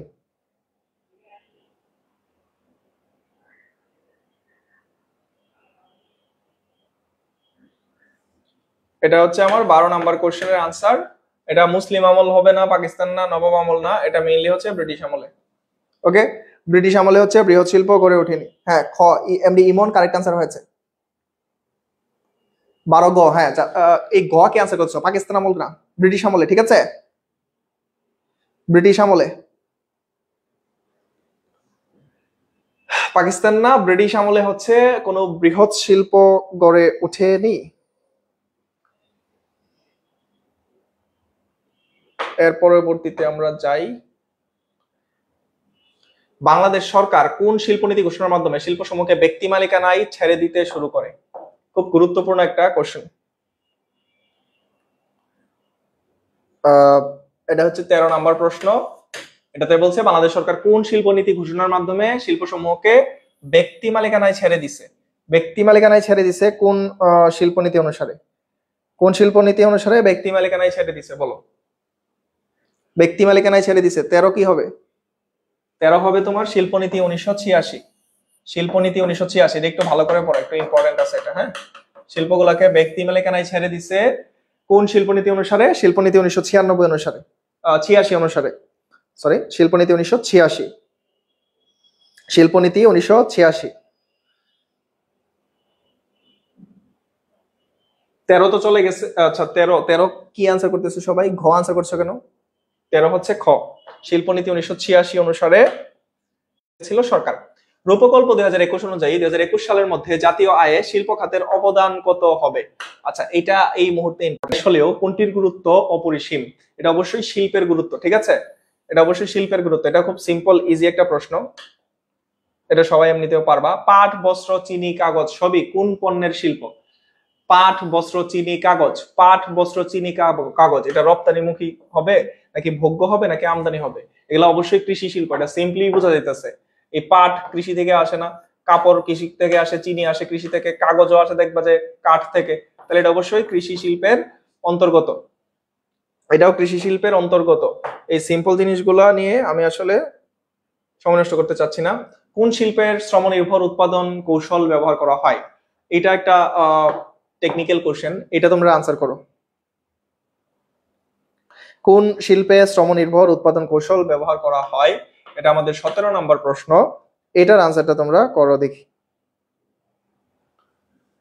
কোন শিল্পে শ্রম নির্ভর উৎপাদন কৌশল? দেখো, শ্রম নির্ভর উৎপাদন মানে বাংলাদেশের গার্মেন্টস গুলোতে দেখছো প্রচুর মানুষ কাজ করে না, অনেক মানুষ গার্মেন্টস শিল্পে কাজ করে। তো এই গার্মেন্ট শিল্প কোন শিল্পের আন্ডারে বলো তো? এই যে বস্ত্র, ঠিক আছে, তাহলে কোন শিল্পে শ্রম নির্ভর উৎপাদন কৌশল ব্যবহার করা হয়? এটা হবে বস্ত্র, এটা হবে বস্ত্র, কারণ গার্মেন্টসে প্রচুর মানুষ কাজ করে দেখবা। হ্যাঁ, 17 হচ্ছে বস্ত্র, ঘ, বস্ত্র শিল্প। কোন শিল্পের মূলধন নির্ভর উৎপাদন কৌশল ব্যবহার করা হয়? মূলধন মানে বুঝছো, টাকা বেশি লাগে কোন শিল্পে? এখানে মূলধন মানে পুঁজি বা টাকা বেশি লাগে। 18 নম্বরটা কি হবে? 18 নম্বরটা কি হবে? কোন শিল্পে মূলধন নির্ভর উৎপাদন কৌশল ব্যবহার করে? মূলধন মানে বেশি টাকা, বেশি টাকা লাগে। এখানে বেশি টাকা লাগবে কোন শিল্পে? বেশি টাকা লাগবে অবশ্যই ভারী শিল্পে। ভারী মানে বড় বড় যন্ত্রপাতি কিনতে হবে, ইকুইপমেন্টস কিনতে হবে, তো সেই ক্ষেত্রে অনেক টাকাও লাগবে, ঠিক আছে। তাহলে মূলধন নির্ভর শিল্প কোনটা? ভারী শিল্প। মূলধন নির্ভর শিল্পটা হচ্ছে কি?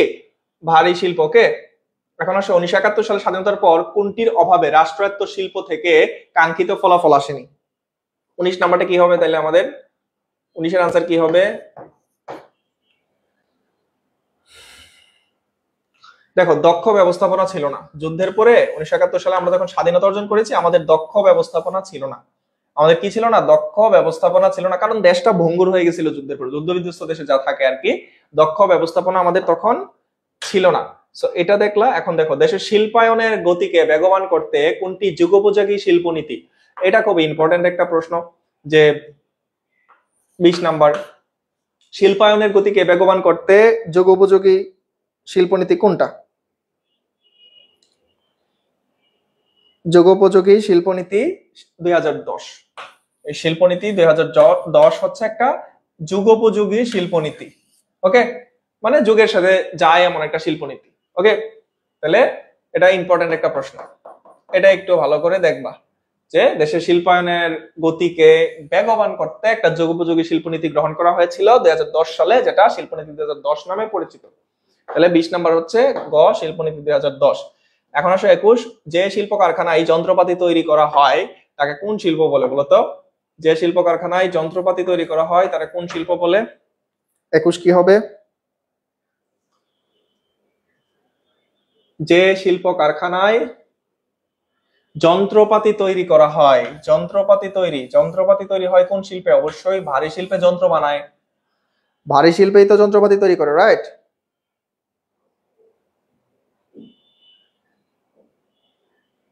ভারী শিল্পেই তো আমরা যন্ত্রপাতি তৈরি করি।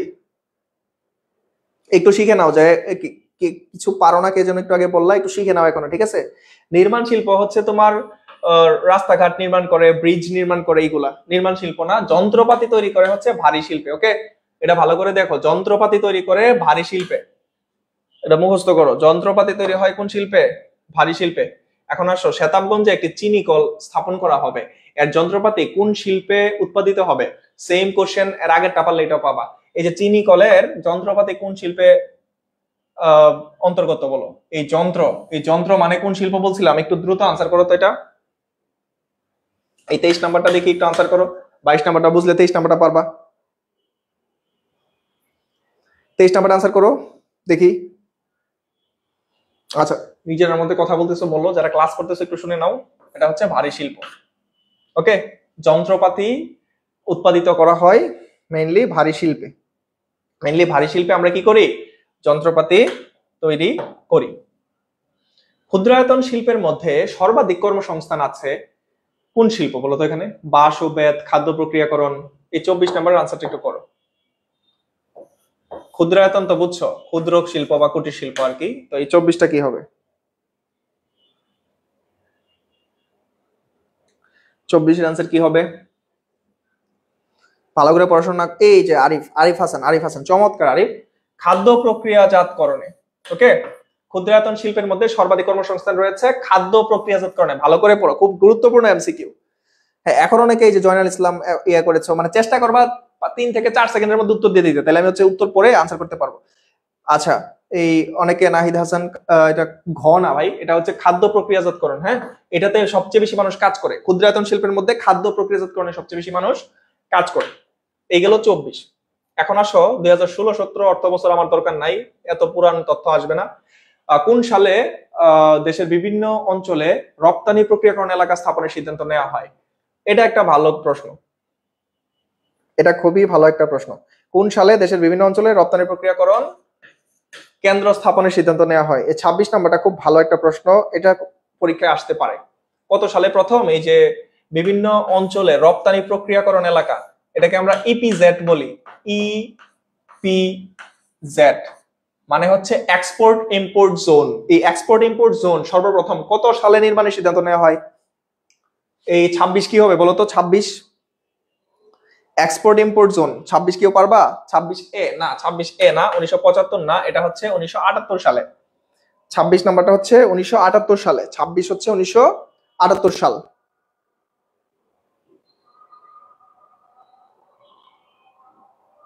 এটা 26 নাম্বার হবে 1978।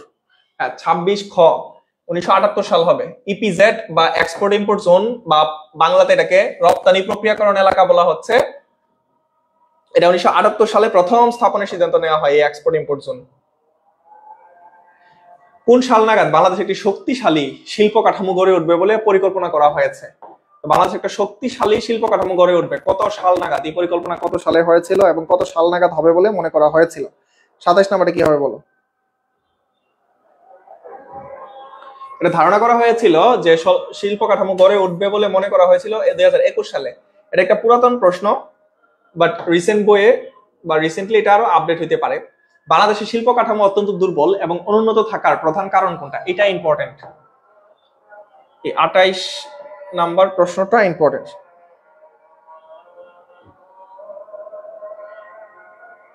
28 নাম্বার প্রশ্নটা আনসার করো। শিল্প কাঠামোর অত্যন্ত দুর্বল ও অনুন্নত থাকার প্রধান কারণ কোনটা? ঔপনিবেশিক শাসন, হ্যাঁ এটা কারেক্ট। পাকিস্তানি শোষণ, এটাও কারেক্ট। উন্নত মন মানসিকতার অভাব, এটা মনে হচ্ছে যে ঠিক না। উন্নত মন মানসিকতার সাথে শিল্পের কোনো সম্পর্ক নাই, তাহলে কারেক্ট আনসার হবে 1 ও 2। একবারে ব্রিটিশরা আমাদের প্রায় 190 বছর শাসন করছে, পাকিস্তানিরা প্রায় 50 বছরের মতো শাসন করছে। তো এই জন্য আমাদের শিল্প কাঠামো কি ছিল, অনুন্নত দুর্বল ছিল। তাহলে এটা কারেক্ট আনসার হবে 1 ও 2, 1 ও 2 হবে। 28 নাম্বারটা 1 ও 2 হবে, 28 ক হবে না, এখানে উন্নত মন মানসিকতার সাথে সম্পর্ক নাই শিল্পের। 28 ক হবে, হ্যাঁ যারা ক আনসার করতেছো কারেক্ট। 28 নাম্বারটা হবে ক। এখন আসো, সাইদ একটা রাইস মিলে চাকরি করা শুরু করে, কয়েক মাস পর সে বেশ সুযোগ সুবিধা পাওয়া একটি তৈরি পোশাক শিল্পে যোগদান করে। সাইদের কর্মসূচি কোন ধরনের শিল্প বলতো? এই পোশাক শিল্প কোন ধরনের শিল্প? 29 নম্বরটা বলো।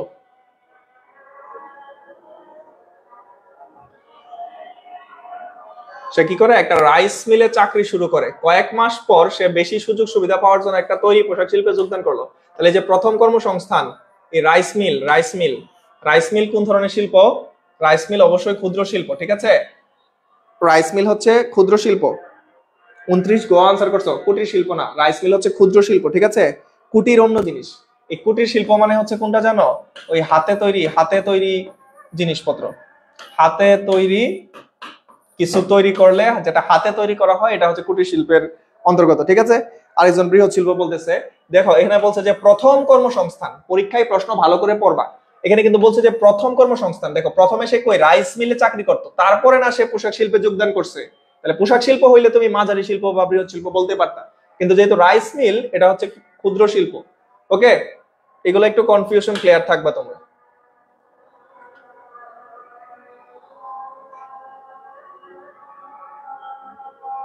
এখন এটা উচ্চ আসছে, এটা হবে উক্ত শিল্পের, এই জিনিসটা কোশ্চেনটা ক্লিয়ার না, এটা আমরা বাদ দিই। এখন আসো আমরা এই চতুর্থ অধ্যায়ে চলে যাই। চতুর্থ অধ্যায়, এটা আমি পড়াইছি কিছুদিন আগে। এই চতুর্থ অধ্যায়ের প্রথম প্রশ্ন, বাংলাদেশের বর্তমান জনসংখ্যা বৃদ্ধির হার কত? বাংলাদেশে বর্তমান, এটা একদম রিসেন্ট যে তথ্য আছে এটা দেখার চেষ্টা করব। বর্তমান জনসংখ্যা বৃদ্ধির হার কত? 1.37%। 1.37%।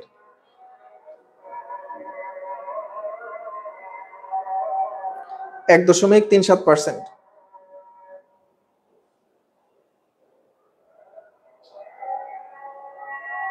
এক কি হবে? এক হবে আমাদের গ। 1.37%। বাংলাদেশে বর্তমান জনসংখ্যা বৃদ্ধির হার হচ্ছে 1.37%।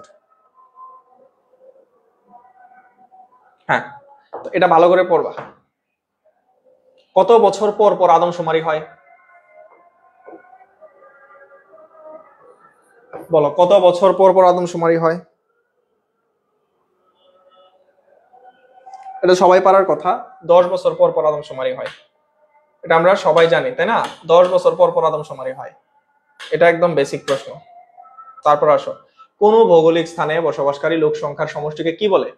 কোন ভৌগোলিক, এই 3 নম্বর প্রশ্নটা কি হবে? এটা একদম ইজিতে পারার কথা। কোন ভৌগোলিক স্থানে বসবাসকারী লোক সংখ্যার সমষ্টিকে বলে জনসংখ্যা। ওকে, এরপরটা হবে জনসংখ্যা। কোন ভৌগোলিক অঞ্চলে বসবাসকারী লোক সংখ্যার সমষ্টিকে আমরা জনসংখ্যা বলি।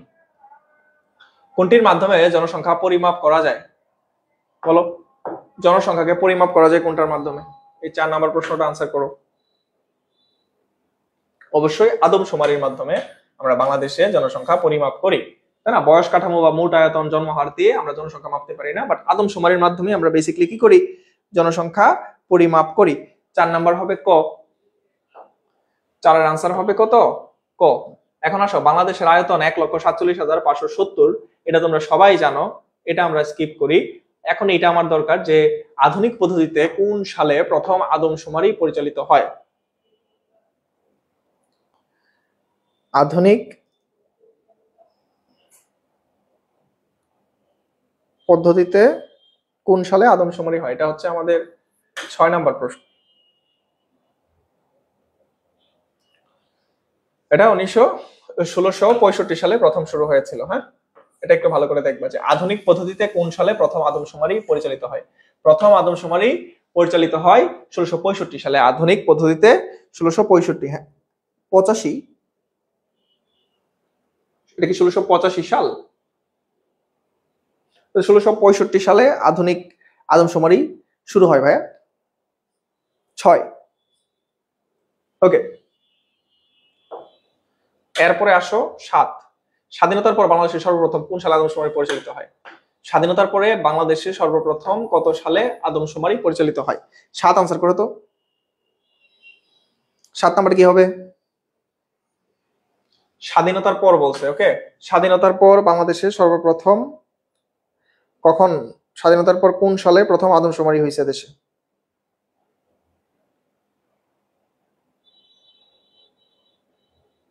এটা হচ্ছে 1974 সালে।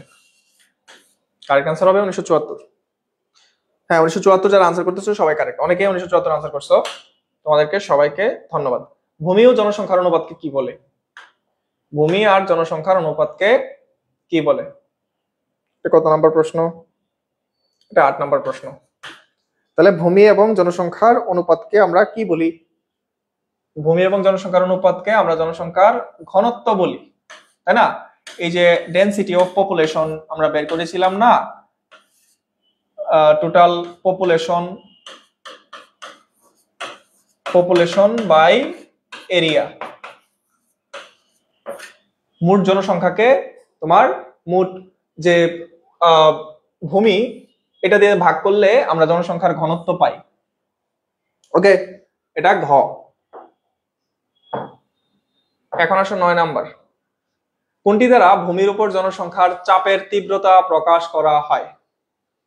ভূমির উপর জনসংখ্যার তীব্রতা মানে ভূমির উপর জনসংখ্যার চাপের তীব্রতা প্রকাশ করা হয় কোনটি দ্বারা? এটা আমাদের কত নম্বর প্রশ্ন?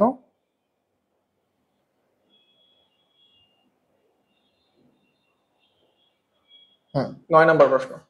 এটা যেহেতু আগেরটা পারছো এটাও পারবা, জনসংখ্যার ঘনত্ব দ্বারা, ওকে।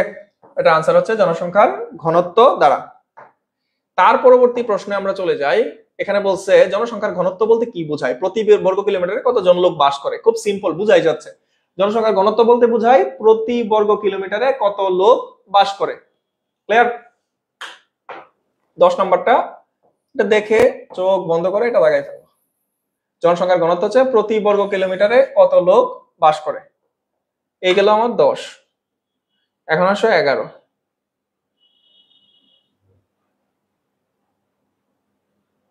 জনসংখ্যার ঘনত্ব নির্ণয়ের সূত্র ডিপি ইজ ইকুয়াল টু হচ্ছে তোমার টিপি বাই টিএ। এখানে ডিপি বলতে কি বোঝায়? ডিপি বলতে কি বোঝায় এটা বলতে পারবা? এটা 11 নাম্বার প্রশ্ন। আমি ইংরেজিতে যদি বলি এটাকে ডেনসিটি অফ পপুলেশন। ডিপি মানে হচ্ছে ডেনসিটি অফ পপুলেশন, ডেনসিটি মানে হচ্ছে ঘনত্ব, তাহলে এটা দিয়ে বোঝায় জনসংখ্যার ঘনত্ব, ওকে। এই ডিপি বলতে বোঝায় ডেনসিটি অফ পপুলেশন বা জনসংখ্যার ঘনত্ব। আচ্ছা, এটা ছিল আমার 13 নম্বর প্রশ্ন। এটা হবে জনসংখ্যার ঘনত্ব, এটা আমি বুঝাই দিলাম। এখন আসো আধুনিক পদ্ধতিতে 1665 সালে সর্বপ্রথম কোন দেশে আদমশুমারি পরিচালিত হয় এটা বলো। আধুনিক পদ্ধতিতে যে 1965 সালে শুরু হয়েছিল,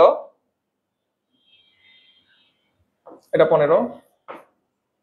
আধুনিক পদ্ধতিতে 1665 সালে সর্বপ্রথম কোন দেশে আদমশুমারি পরিচালিত হয়? সর্বপ্রথম কোন দেশে আদমশুমারি পরিচালিত হয়? এটা হচ্ছে 14 নম্বর প্রশ্ন।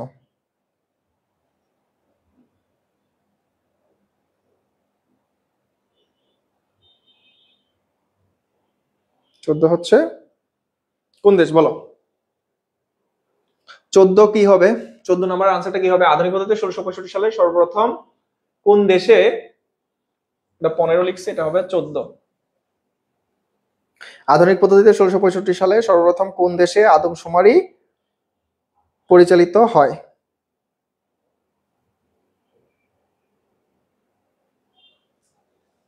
খ। হ্যাঁ,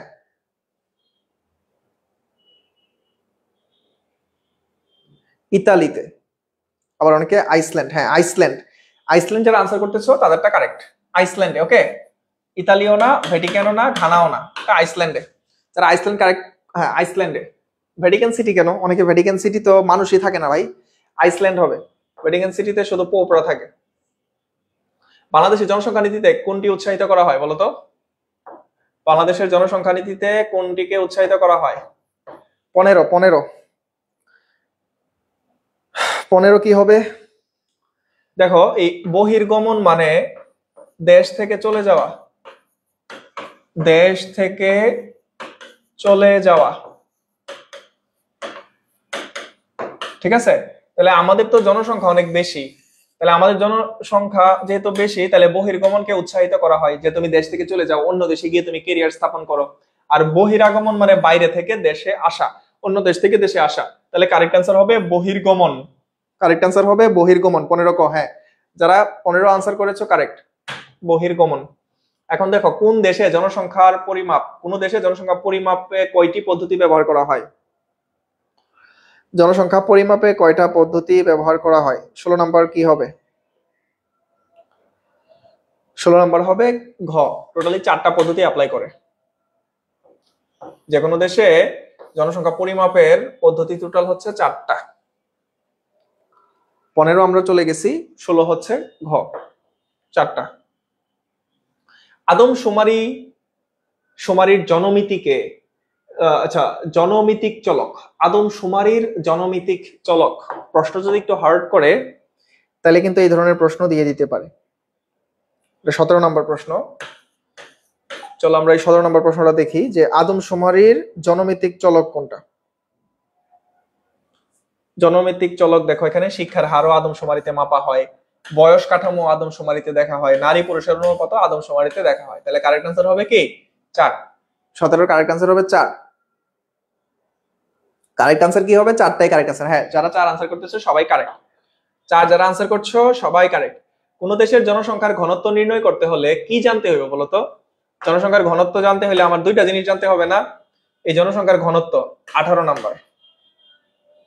দেখো এই ঘনত্ব মানে দুইটা জিনিস জানতে হবে, একটা হচ্ছে তোমার মোট জনসংখ্যা কত, আর একটা হচ্ছে তোমার মোট ভূমির পরিমাণ কত।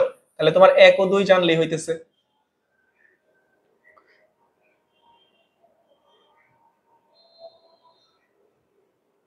সতেরো ঘ হবে। 17 কি ছিল?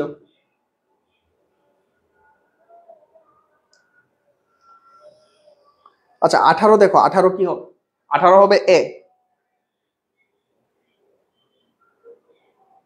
18 হচ্ছে ক, হ্যাঁ 18 হচ্ছে এ। এখন আসো যে আরেকটা জিনিস দেখি, ক একটি উন্নয়নশীল দেশ যেখানে প্রতি বর্গ কিলোমিটারে 1015 জন লোক বাস করে। এটা 19-20 আমরা দেখবো। 19 নম্বর প্রশ্নটা বলছে এটা প্রতি বর্গ কিলোমিটারে বাস করে কত? 1015 জন লোক বাস করে। দেশটি একটা দরিদ্র দেশ, দরিদ্র। আর কৃষক হচ্ছে রহিম, তার পরিবারের সদস্য সংখ্যা হচ্ছে 11 জন। সে গ্রামে কৃষি কাজ করে জীবিকা নির্বাহ করে। তাহলে ক দেশের সাথে কোন দেশের সাদৃশ্য আছে রে ভাই বলতো? খুব সিম্পল না? কোন দেশের সাদৃশ্য আছে? ক দেশের সাথে বাংলাদেশের সাদৃশ্য আছে। এটা চোখ বন্ধ করেই বলে দেওয়া যায়। এত মানুষ বাস করে, একটা কৃষকের এতজন সন্তান, সিম্পল। এটা বাংলাদেশ ছাড়া আর কোনো দেশ হইতেই পারে না। রহিমের পরিবারের জনসংখ্যা ঘনত্ব বেশি হওয়ার কারণ কি? বলো, জনসংখ্যার ঘনত্ব বেশি হওয়ার কারণ কি? জনসংখ্যার ঘনত্বের সাথে দেখো এই 20 নম্বর প্রশ্নটা যদি আমরা সলভ করি, জনসংখ্যার ঘনত্বের সাথে মাটির উর্বরতার কোনো সম্পর্ক নাই, জীবনযাত্রার পদ্ধতি আছে, জলবায়ু আছে। তাহলে চোখ বন্ধ করে আমরা 2-3 এটা আনসার করে দিতে পারি। ঠিক আছে, 20 নাম্বারটা 2-3, 20 হচ্ছে 2-3। মনে রাখবা জনসংখ্যার ঘনত্বের সাথে তো আর মাটির উর্বরতার সম্পর্ক নাই, তাহলে মাটির উর্বরতা বাদ, তাহলে জীবনযাত্রার পদ্ধতি আর জলবায়ু। মাটির উর্বরতা যেহেতু বাদ, এই দুইটা আমি কারেক্ট দিয়ে দিতে পারি, 2 ও 3। নেক্সটে আসো, নিচের কোনটি জনসংখ্যার গুরুত্বপূর্ণ নির্ধারক? কোন জিনিসগুলো দিয়ে আমরা জনসংখ্যা নির্ধারণ করি? এটা নিউ অভিবাসন না, এটা হচ্ছে নিট অভিবাসন। নিট অভিবাসন। দেখো জনসংখ্যার নির্ধারক কিন্তু সবগুলা, জন্মহার, মৃত্যুহার, নিট অভিবাসন। তাহলে আনসার কি হবে? সবগুলা। এই 21-এর আনসার কি হবে? 21-এর আনসার কিন্তু সবগুলা হবে। 21-এর আনসার হচ্ছে সবগুলা হবে। হ্যাঁ, তোমাদের এইগুলা সলভ করতে করতে হয়রান হয়ে যাওয়াটা আসলে ইজি, বাট তাও চেষ্টা করতেছি সবগুলা আনসার তোমরা এক পলকে একটু দেখো। হ্যাঁ সবগুলা ওকে, তাহলে এই সবগুলা হবে এটা। নেক্সটে সলভ করি যে নির্দিষ্ট সময়ে প্রতি হাজারে মোট যত জন জীবিত শিশু জন্মগ্রহণ করে। দেখো এটা আমি গত ক্লাসে পড়াইছিলাম না যে কার্ড বার্থ রেট বা স্থূল জন্মহার বা জন্মহার। তাহলে দেখো যে প্রতি হাজারে মোট যতজন জীবিত শিশু জন্মগ্রহণ করে তাকে কি বলে? তো মৃত্যু হার তো বলবে না, শিশু মৃত্যু তো বলবে না, কারণ বলতেছে এই তো হচ্ছে কতজন জীবিত শিশু জন্মগ্রহণ করে। তাহলে জনসংখ্যা বৃদ্ধির হারের কথা বলতেছে না, এটা জন্মহার বুঝাচ্ছে। তুমি বাকিগুলো এলিমিনেট করে খুব সহজে এটা আনসার বের করতে পারবা। ওকে, তাহলে এটা কি হবে? গ। যারা গ আনসার করেছো সবাই কারেক্ট। এখন আসলে জন্মহার কি পরিবর্তনের মাপকাঠি, এটা বলার কোনো অপেক্ষা রাখে না। এটা অবশ্যই জনসংখ্যা পরিবর্তনের মাপকাঠি হবে জন্মহার। এটা জনসংখ্যা, এটা উন্নয়ন, সামাজিক অভিবাসন এগুলো তো হওয়ার প্রশ্নই আসে না, কারণ জন্মহারের সাথে জনসংখ্যাই কানেক্টেড। এটা আর বলার কিছু নাই। স্থূল জন্মহার পদ্ধতি কিসে প্রকাশ করা হয় বলতো? স্থূল জন্মহার কি আমরা হাজারে, লাখে, দশকে নাকি শতকে? এটা আমি কিন্তু পড়িয়েছি। স্থূল জন্মহার পদ্ধতি কিসে প্রকাশ করা হয়? 24 নাম্বার কোশ্চেনের আনসার কি হবে? এটা হাজারে প্রকাশ করছি, তাই না? কার্ড বার্থ রেট আমরা হাজারে প্রকাশ করেছিলাম না, ইনটু 1000 দিয়ে আমরা গুণ করেছিলাম। এটা হাজারে প্রকাশ করা হয়। 24 হাজারে প্রকাশ করা হয়। স্থূল জন্মহার পদ্ধতি হাজারে প্রকাশ করা হয়।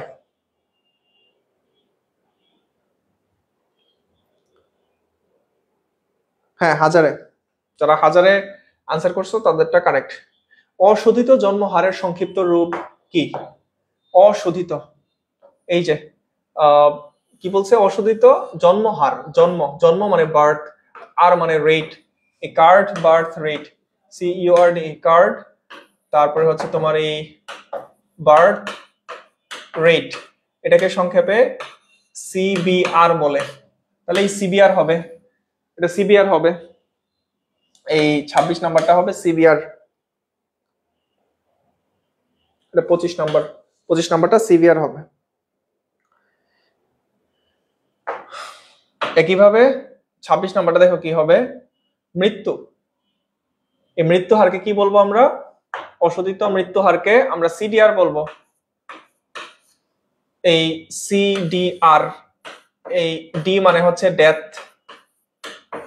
আর মানে তো হচ্ছে রেট, আর এটাকে আমরা বলি কার্ড ডেথ রেট। তাহলে CDR 26 নাম্বার হচ্ছে ক, CDR।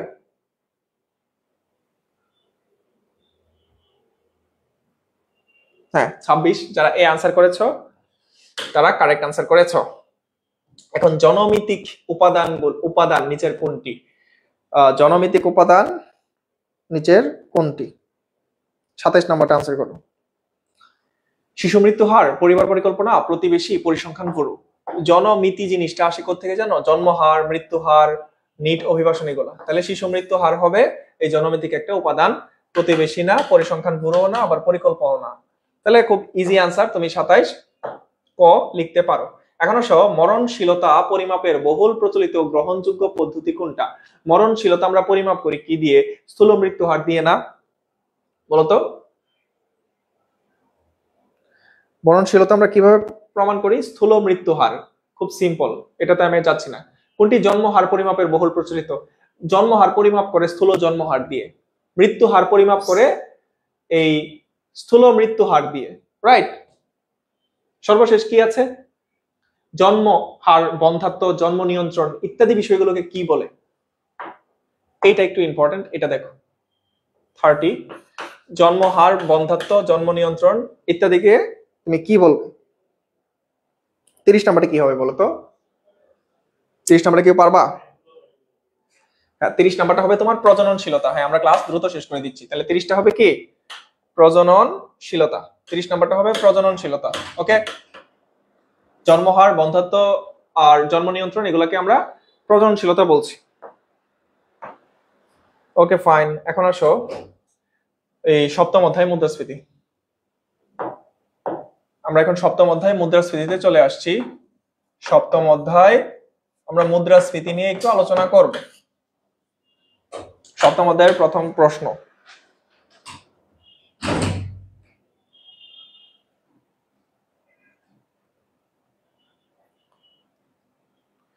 কোনটি মুদ্রাস্ফীতির অন্যতম বৈশিষ্ট্য? একের কি হবে? মুদ্রাস্ফীতি যদি হয় তাহলে আসলে কি হয়? এক কি হবে? কোনটি? আচ্ছা, এক ক সবাই আনসার করতেছো। মুদ্রাস্ফীতি হলে দাম স্তর হ্রাস পায় না, মুদ্রাস্ফীতি হলে দাম স্তর বৃদ্ধি পায়। মুদ্রাস্ফীতি হলে তো চাহিদাও হ্রাস পাবে না, তোমার হচ্ছে বৃদ্ধি পাবে না, তোমার ক্রয় ক্ষমতা হ্রাস পাবে। ঠিক আছে, এক কি হবে, এক হবে গ। মুদ্রাস্ফীতির অন্যতম বৈশিষ্ট্য হচ্ছে তোমার ক্রয় ক্ষমতা হ্রাস পাবে। মুদ্রাস্ফীতি হলে কি হবে, ক্রয় ক্ষমতা হ্রাস পাবে। এখন আসো, কোনটি মুদ্রাস্ফীতি হ্রাসের জন্য দায়ী? মুদ্রাস্ফীতি হ্রাসের জন্য দায়ী কি? অর্থের সরবরাহ কমে যাওয়া, মানে হ্রাস মানে কি কমে যাওয়া, অর্থের সরবরাহ কমে যাবে মুদ্রাস্ফীতি হইলে? না। উৎপাদন হ্রাস পাবে, নাকি সরকারি ব্যয় বৃদ্ধি পাবে, নাকি মজুরি বৃদ্ধি পাবে? মুদ্রাস্ফীতি হ্রাসের জন্য কোনটি মুদ্রাস্ফীতির হ্রাসের জন্য দায়ী? আচ্ছা, মুদ্রাস্ফীতি হ্রাস বলছে এটা, তাই না? মানে মুদ্রাস্ফীতি কমানো যাবে আর কি, মুদ্রাস্ফীতি কমানো। তাহলে মুদ্রাস্ফীতি কমানোর জন্য কোনটা হবে, অর্থ সরবরাহ কমাই দিতে হবে। অর্থ সরবরাহ কমাই দিলে মুদ্রাস্ফীতি কমে যাবে। অর্থ সরবরাহ কমাই দিলে মুদ্রাস্ফীতি কমে যাবে। ঠিক আছে, অর্থ সরবরাহ কমাই দিলে মুদ্রাস্ফীতি কমে যাবে, আর অর্থ সরবরাহ বাড়াই দিলে মুদ্রাস্ফীতি বৃদ্ধি পাবে। এই দুইটা জিনিস মনে রাখবা। অত্যাধিক অর্থের প্রচলনকে মুদ্রাস্ফীতি বলে। অত্যধিক অর্থের প্রচলনকে মুদ্রাস্ফীতি বলে। এই উক্তিটি কে দিয়েছেন?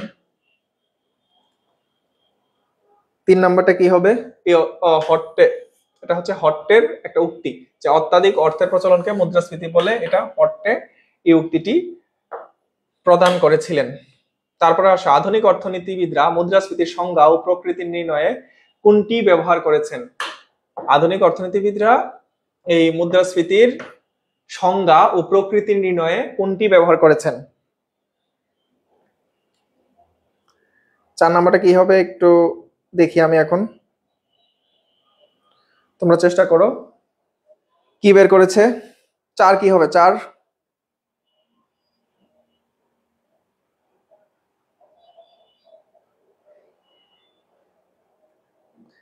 ক, জাতীয় উৎপাদন না, এখানে জাতীয় আয় সূচককে ওনারা ব্যবহার করেছে। ঠিক আছে, জাতীয় আয় সূচক।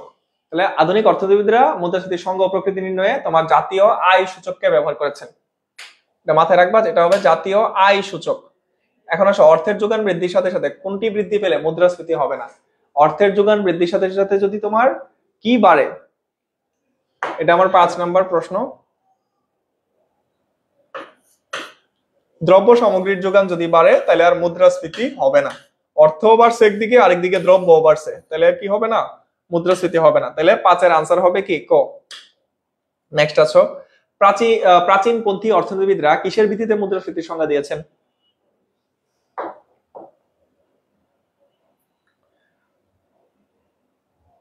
6 নাম্বার কোশ্চেনের আনসার করো।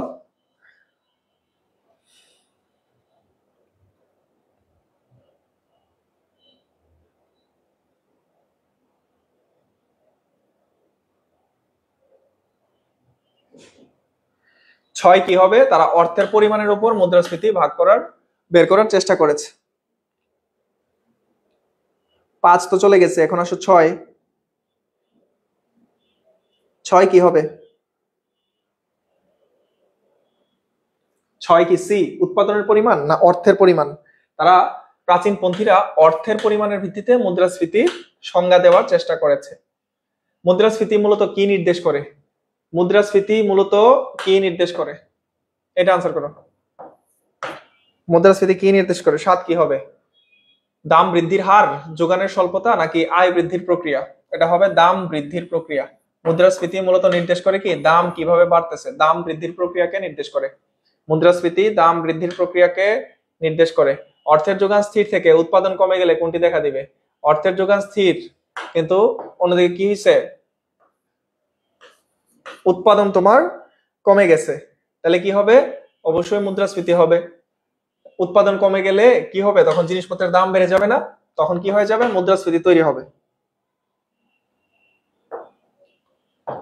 আচ্ছা, তারপরে দেখো, জামাল সাহেব আগে অল্প টাকা দিয়েই প্রয়োজনীয় বাজার করতে পারতেন, কিন্তু বর্তমানে ব্যাগ ভর্তি টাকা দিয়েও পকেটে ভর্তি বাজার হয় না। অর্থনীতিতে এই সমস্যাটাকে আমরা কি বলি? খুব সিম্পল জিনিস, মুদ্রাস্ফীতি বলি, রাইট? এই জিনিসটা সিম্পলি বোঝা যাচ্ছে। সে হচ্ছে ব্যাগ ভর্তি টাকা নিচ্ছে, ব্যাগ ভর্তি টাকা দিয়েও পকেট ভর্তি বাজার হয় না, তাহলে অবশ্যই এটা মুদ্রাস্ফীতি। অনেক টাকা দিয়েও সে ঠিক মতো বাজার টাজার করতে পারতেছে না। মুদ্রাস্ফীতি বৃদ্ধি পেলে অর্থের মূল্য কি হয়? এটা আমি আগে আলোচনা করেছিলাম। অর্থের মূল্য হচ্ছে তোমার হ্রাস পায়। এই যে ভ্যালু অফ মানি, এটা হচ্ছে কমে যায়। মুদ্রাস্ফীতি হইলে এই ভ্যালু অফ মানি কমে যায়। কোনটি মুদ্রাস্ফীতির কারণ? উৎপাদন ব্যয় হ্রাস, উপকরণের দাম হ্রাস, মুদ্রা অবমূল্যায়ন আর পরিবহন ব্যয়। এটা একটা টেকনিক্যাল প্রশ্ন, এটা আনসার করার চেষ্টা করো।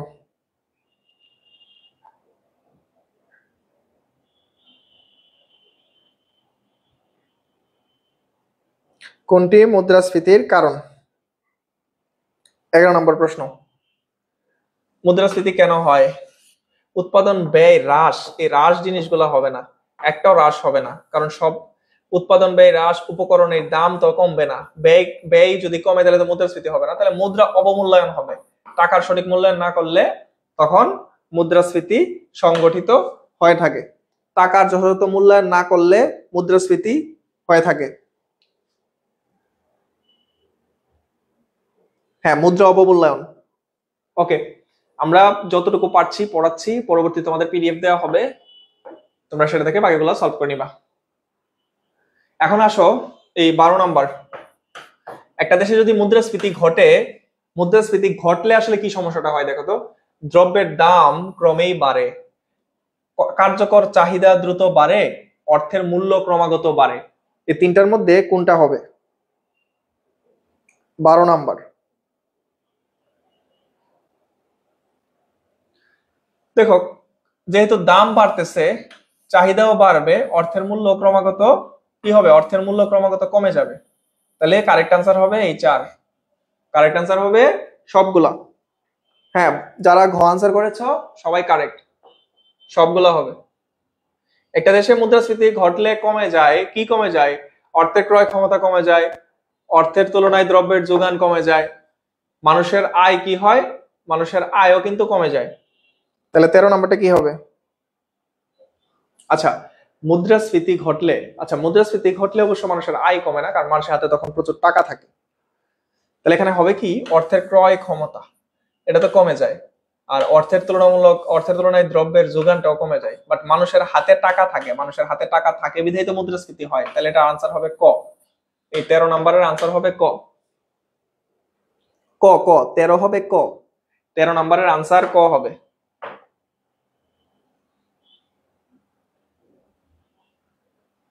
এখন আসো, উদ্ভবের কারণের ভিত্তিতে মুদ্রাস্ফীতি কত প্রকার? এই মুদ্রাস্ফীতির যে টোটাল প্রকারভেদ আছে, এই অংশটা ভালো করে পড়বা। এটা আমাদের 16 নম্বর প্রশ্ন। এটা বলছে যে উদ্ভবের প্রেক্ষিতে মুদ্রাস্ফীতি কত প্রকার? 16 নম্বর হবে ক। উদ্ভবের কারণের ভিত্তিতে মুদ্রাস্ফীতি হচ্ছে মেইনলি 2 প্রকার। মেইনলি 2 প্রকার। দেশের সামগ্রিক চাহিদা বৃদ্ধির ফলে কোন মুদ্রাস্ফীতি দেখা দেয় বলতো? কি হয়? চাহিদা বৃদ্ধিজনিত না? এই দেশে সামগ্রিক চাহিদা বৃদ্ধির ফলে কোন ধরনের মুদ্রাস্ফীতি দেখা দেয়? সামগ্রিক চাহিদা যদি বাড়ে তাহলে হচ্ছে এই চাহিদা প্ররোচিত মুদ্রাস্ফীতি। এই হচ্ছে আমাদের 17 নম্বর আনসার। 17 নম্বর হচ্ছে চাহিদা প্ররোচিত মুদ্রাস্ফীতি। দ্রব্যমূল্য দ্রুত গতিতে বাড়লে কোন ধরনের মুদ্রাস্ফীতি দেখা যায়? দ্রব্যমূল্য যদি দ্রুত বাড়ে, দ্রব্যমূল্যের গতি যদি দ্রুত বাড়ে তাহলে কোন ধরনের মুদ্রাস্ফীতি দেখা যায় বলতো? উলম্ফন মুদ্রাস্ফীতি দেখা যায়। কোন ধরনের মুদ্রাস্ফীতি? এটা হচ্ছে উলম্ফন, মানে লাফিয়ে লাফিয়ে যে মুদ্রাস্ফীতি হয় সেই ধরনের মুদ্রাস্ফীতি দেখা যায়। ওকে, অর্থনৈতিক কর্মকাণ্ড উজ্জীবিত করে কোন মুদ্রাস্ফীতি? অর্থনৈতিক কর্মকাণ্ড উজ্জীবিত করে অর্থনৈতিক কর্মকাণ্ডকে উজ্জীবিত করে কোন মুদ্রাস্ফীতি? 19 কি হবে? দেখো, মৃদু মুদ্রাস্ফীতি হচ্ছে ভালো, এটা মনে রাখবা। মৃদু যে মুদ্রাস্ফীতি, এই মৃদু মুদ্রাস্ফীতিটা ভালো। কিসের জন্য ভালো? এটা অর্থনীতির জন্য ভালো। হ্যাঁ, এটা অর্থনীতির জন্য ভালো, অর্থনীতির জন্য ভালো। এই মৃদু মুদ্রাস্ফীতিটা মনে রাখবা, অর্থনীতির জন্য ভালো। হ্যাঁ, 18 হচ্ছে খ। মৃদু মুদ্রাস্ফীতি অর্থনীতির জন্য ভালো। আর কয়টা আছে? একটা তাহলে স্কিপ করে আর কয়টা ডিলিট করে যাবেন। আচ্ছা, আমরা পরবর্তী কি 9টা বাজে শুরু করব নাকি 9টা 5 এ? হ্যাঁ 9টায়। এটা দেখি, আর্থিক ব্যয় বৃদ্ধির ফলে কোন ধরনের মুদ্রাস্ফীতি হয়? এটা একটু আনসার করো।